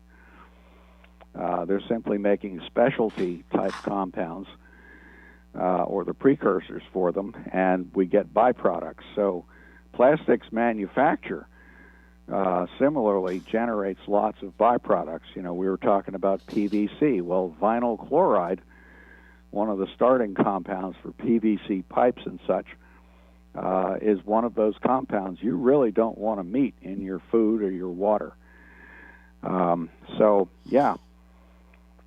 I should mention, by the way, while I'm thinking of it, and again, this is caffeine slowly working on my brain this morning. Our event on Saturday morning will include breakfast beforehand.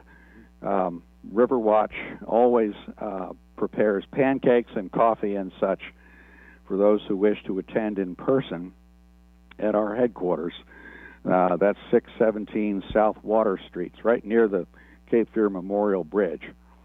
Okay. And we serve pancakes, which is a wonderful thing. I've been to many of these. This is the first time we've done this in person since COVID started. So it's kind of a celebration of all getting back together again, eating pancakes as one large group, and then listening live to a couple of Riverwatch folks talk about plastics. So should be a great event. What goes better with coffee? Right? Right. I can't think of it. That's the starting point, right. There will be coffee. And then very important. And after this wonderful event, you can take a nice stroll across the Riverwalk there, which is voted one of the best in the nation. Yep, we're right near Dram Tree Park, which has a boat ramp at the foot of Castle Street, and so on. So it's a real pleasant area. I'm going to be down there later tonight. I'm going to be live at Ted's right on the corner. Oh, yeah, right. Live at Ted's. Yeah, they're just down the street from Riverwatch. stone's throw, literally. The pancake part will start at 8 o'clock. The seminar will start at 9, and with questions and all of that sort of thing, probably go until about 11 o'clock in the morning. So I'd encourage folks who want to learn more about plastics and such. And this isn't going to be a one-time thing. No. Every month, on the first Saturday of the month, we do a seminar. Now, you're going to be in competition this Saturday because it's also Derby. Yeah. First Saturday in May. So. This time of year. But you can get Saturday your pancakes before the horses. Yeah. Right, there you go. That's right. Well, and the Derby is in the evening, so you got plenty of time to go get yourself your mint juleps and straw boater hats and so forth and so on. If you're not completely still buried and hungover from Oaks, which is, I mean, it's just 2 weeks of drinking to excess and having a reason to do it. I lived there. It was absolutely insane. It was fun. It was crazy. You could die. Yeah. You could go to the infield of the Kentucky Derby and die and never see a horse. I've been there twice, and that's about right. If you actually saw a horse go by, you were fortunate. And you got a glimpse, and that was about it from the infield. Yep. Yeah. But anyway, 100,000 people in there, all buying really expensive mint juleps. That was great fun. $9 hot dogs. Anyway, but that's not the river. No. And it's the concern here is the Cape Fear Riverwatch, but your understanding and study at the university includes the oceanography as well. Right. So this has got to be an interesting subset of your study. Yeah, we have been. I've been involved with litter cleanups for a very long time. I remember when we had probably did them in school back in the 80s, and that morphed into Big Sweep, which was I've done a few of those. A litter cleanup effort for all these shoreline areas. Beach Sweep was to clean up the beaches, and Big Sweep, which is what it morphed into, was to clean up riversides and pond shores and that sort of thing as well, because we recognized that the aquatic litter problem was not limited just to the ocean and the parts of the ocean where people spend most of their time, which is the beach. If you go walk around in the marshes around some of these dredge spoil islands, you'll see a vast array of litter of all kinds. I've actually done some quantitative studies back 30 some years ago, looking at that, and it's amazing. My survey indicated that there were a hell of a lot of people boating and drinking beer, because most of the aluminum cans I found, mm-hmm. What could go wrong? That's unheard of. Yeah. By the way, just for the benefit of the audience, drunken boating is just the same kind of crime as drunken driving. And if they catch you driving a boat drunk, you will lose your driver's license. Your car license? Yeah. Wow. For driving your car, because you don't have a boating license. But they will take away your driver's license. Drunken boating is responsible for about half of all the fatalities we find on the water. Whoa. Drunken idiots plowing into other boats, hitting swimmers, water skiers. And these are hitting small boats. Pilings. Yeah. These are not like the a couple of videos popped up where, a cruise liner missed the dock and just mowed over everybody in the marina. It's absolutely hysterical. Yeah, that's kind of like that's a different ball game. But small boats do a lot of damage. I mean, they're going fast, right? And if the guy or the person driving the boat is drunk, stuff goes wrong. And turning the wheel doesn't behave the same. No, and there are no nice lines in the water to indicate where your traffic lanes are. And, there are objects that you may encounter that you didn't really notice. Turtles. floating stuff, pilings that just poke up out of nowhere, and bam, you hit them. Well, yeah, you're at high tide, and the pilings, maybe 6 inches above the water at that point. Yeah. I've that's seen right. that. Yep. So, I'm a big fan of boating safety. I've had distant family members killed in boating accidents, not collisions, but other situations, and so I take it real seriously. The water is a wonderful place to be, but it can be an unforgiving environment. You just have to use your head, and everything from not dumping your trash overboard to not being drunk while you're driving a boat in crowded areas or anywhere. And that straddles, this is one of the things I find fascinating about your career is that it started freshwater, ended up in oceanography, but a lot of your studies and overlap has really benefited in looking at, like, even the brackish areas that many of us just don't even really acknowledge. But now that I drive by them, I see what you mean by those dead-looking trees that aren't really dead. Right. That's right. weird. Ghost trees. Yeah. There's a lot of that in this area. And most of those are cypress trees that require fresh water to grow in.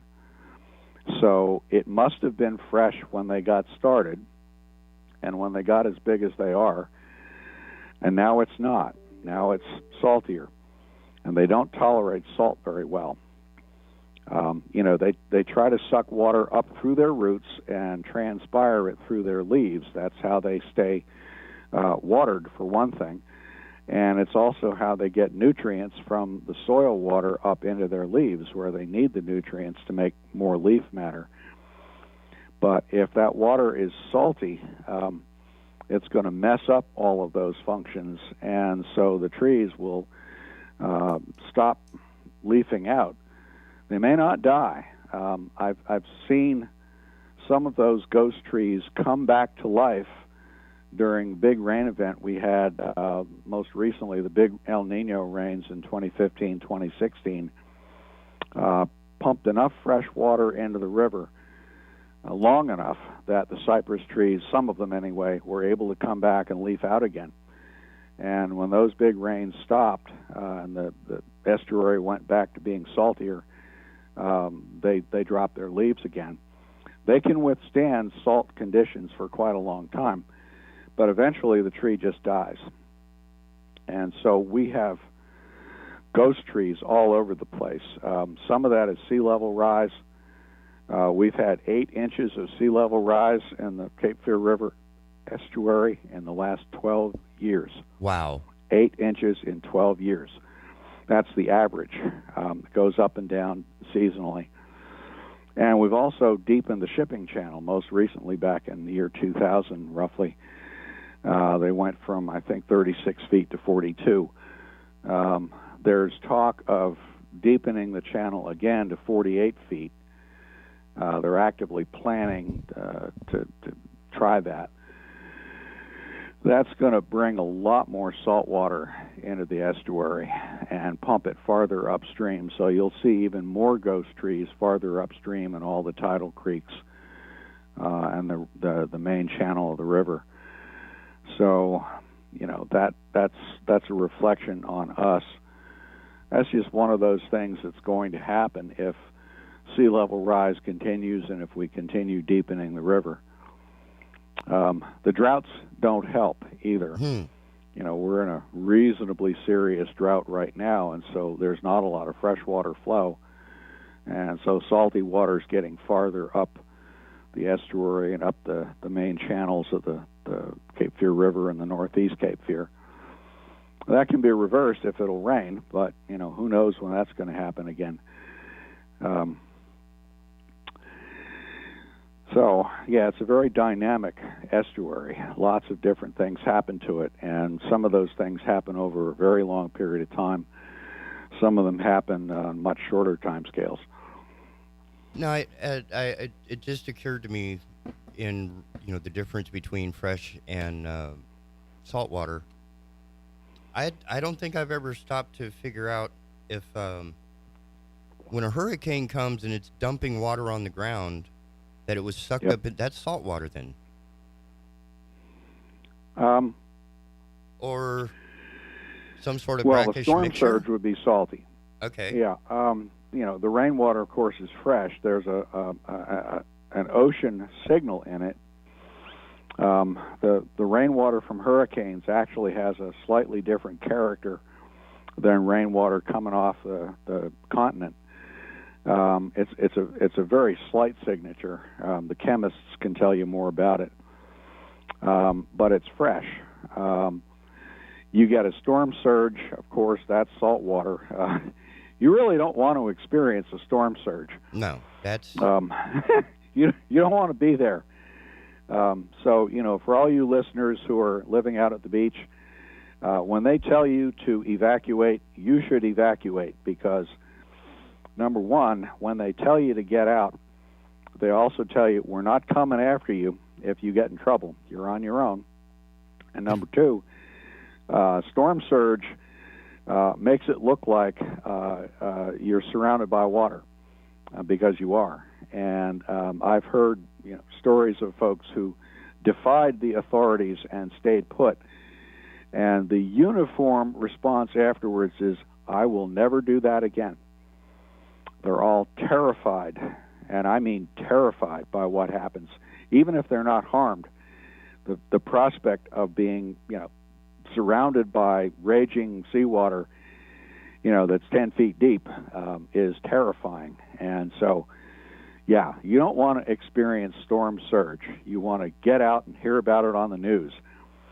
And let the insurance and take then, care of it. we get big rain events, and then you flush the rivers. Our big killer here has been inland flooding from big rain events.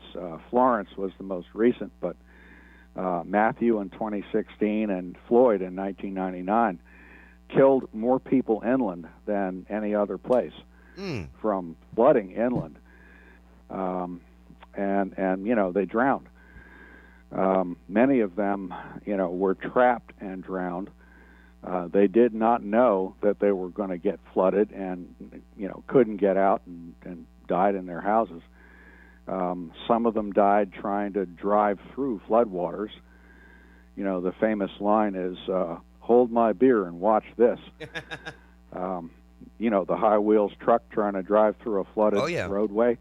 And the carburetor's underwater. Yeah. And it only takes a couple feet of water to sweep a car, a normal one, off the road. Once you're off the road, you're in deeper water. You're done. And you're going to flip over and you're going to drown.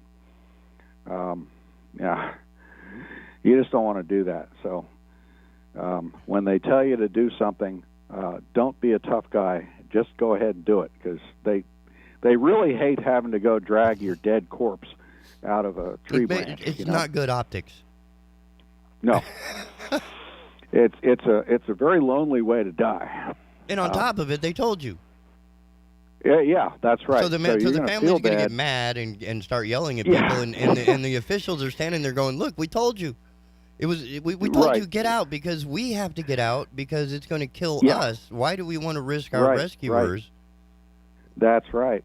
Yeah. Yeah, we are not. I've been through a bunch of storms here. I've lived here for 40 years, and they are quite serious. We're veterans of many storms, so we know what to do, and we know why you do it. And so when they tell you to evacuate the beaches, you evacuate the beach. They even have big signs so that you know where you're going. Oh, yeah. And those that's signs right. are We're more prepared. often than some of the other signs, like so you won't get lost. You can just follow that blue sign and you'll get out of here. Yep. Evacuation routes and all that. Shelters, they will broadcast that. You know it's coming. You know what you need to do, so just do it. And you won't regret being prepared. You will regret being a tough guy. I remember a wonderful interview done with a United States Marine colonel who owned a home, I think on St. John's Island, just offshore of Charleston. And when Hurricane Hugo hit in 1989, they had a TV crew that weathered the storm with him in his home. They interviewed him before, and he's standing ramrod straight, and he says, "I will not leave my home." Very serious, tough guy. They had to leave his home during the eye of the storm because they had a 15-foot storm surge there, and they fled to a slightly higher, more elevated home. They interviewed him afterward. He looked like a whipped puppy, and he said, "I'll never do that again." 145-mile-an-hour winds, 15-foot storm surge there is 33 feet up at McClellanville. It seriously terrified that guy and everyone around him. So, message is very clear. You aren't going to defeat that sort of storm. You're going to roll with the punch.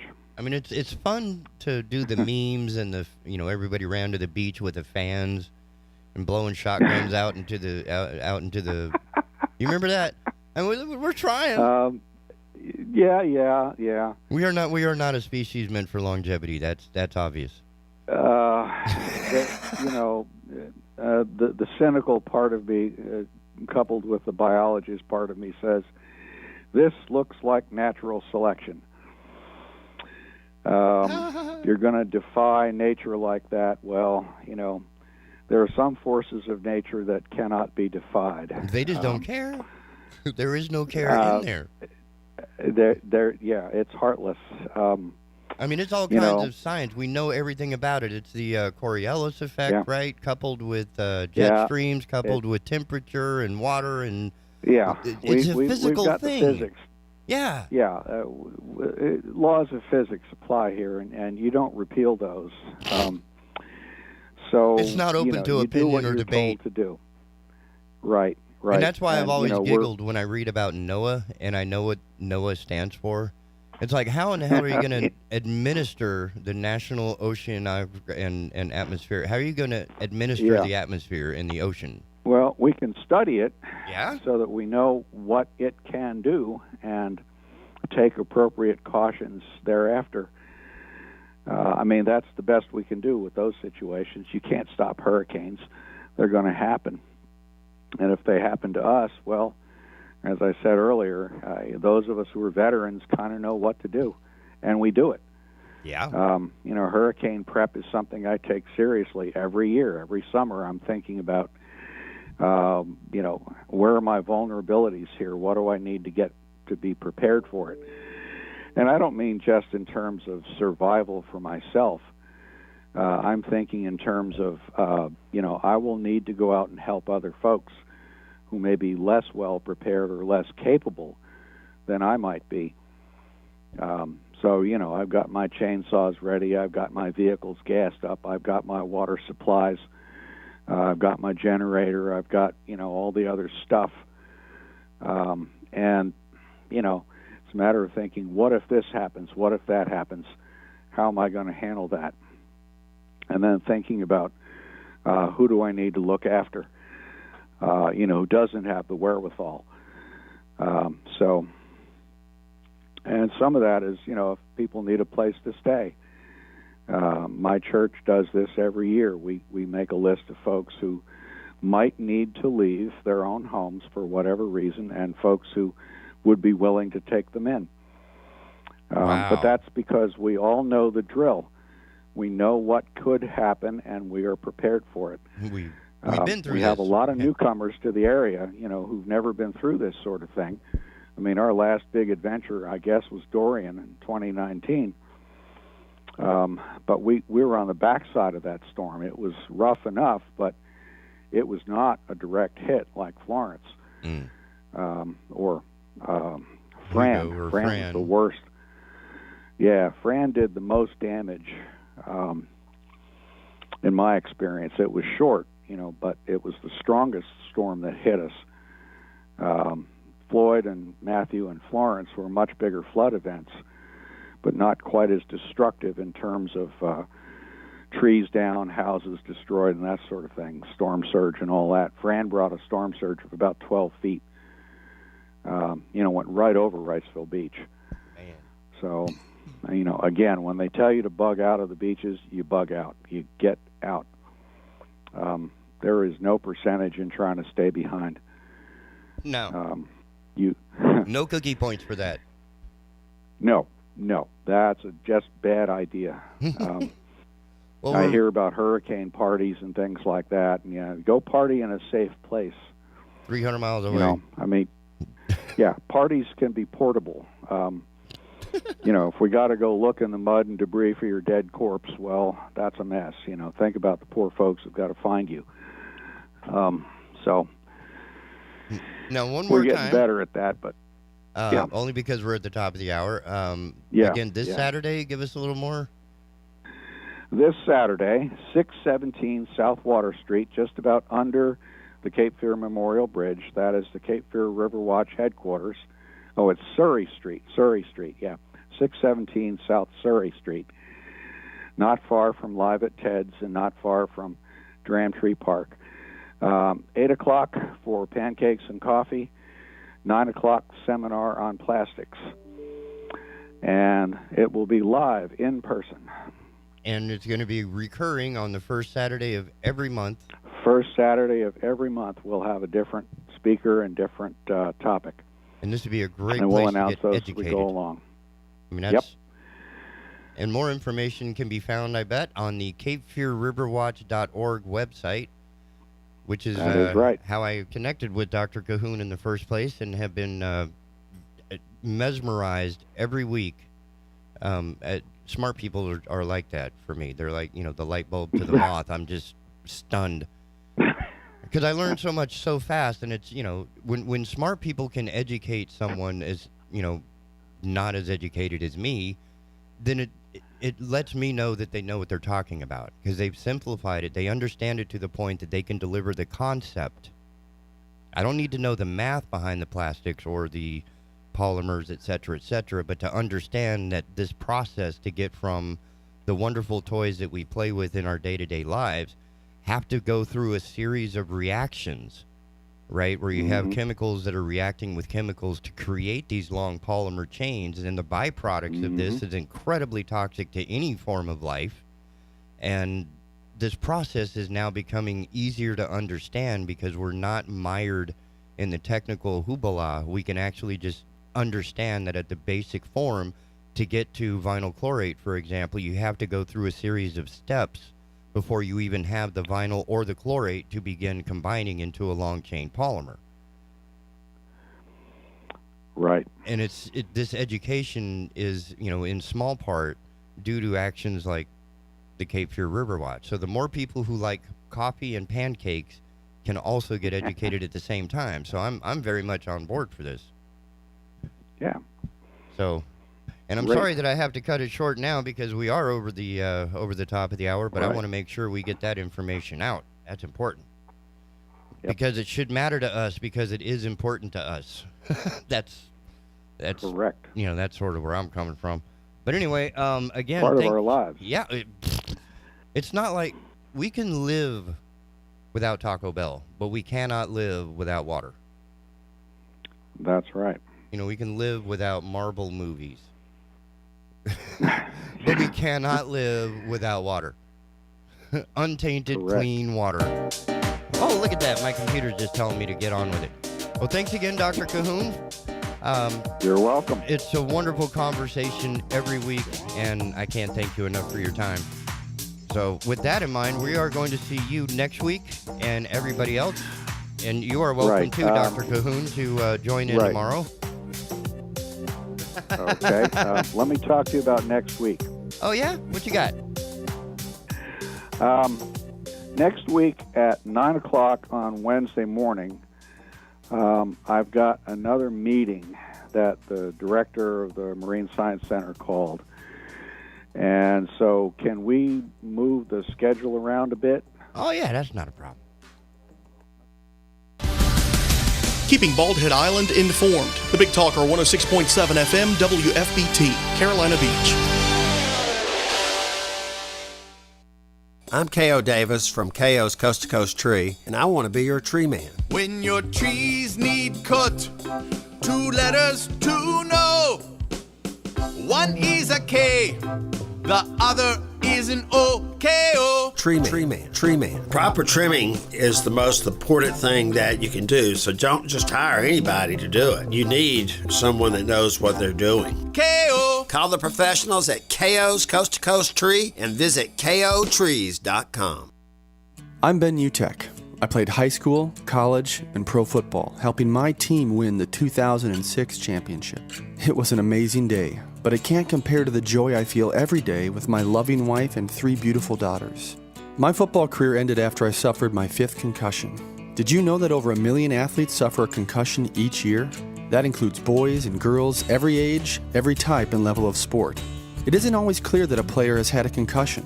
So parents, athletes, and coaches need to learn about concussion signs and symptoms. The American Academy of Neurology recommends athletes thought to have a concussion be immediately removed from play and not returned until assessed by a healthcare professional trained in concussion. This isn't just about sports. It's about your brain. When in doubt, sit it out. Learn more at aan.com/concussion. That's aan.com/concussion. A message from the American Academy of Neurology. Hi, this is Justin Humphreys from the Humphreys Law Firm on Eastwood Road. Tune in Thursdays from 6 to 7 p.m. for Objection to the Form, covering civil litigation, real estate issues, and intellectual property. That's Objection to the Form, Thursdays 6 to 7 p.m. right here on the Big Talker 106.7 FM.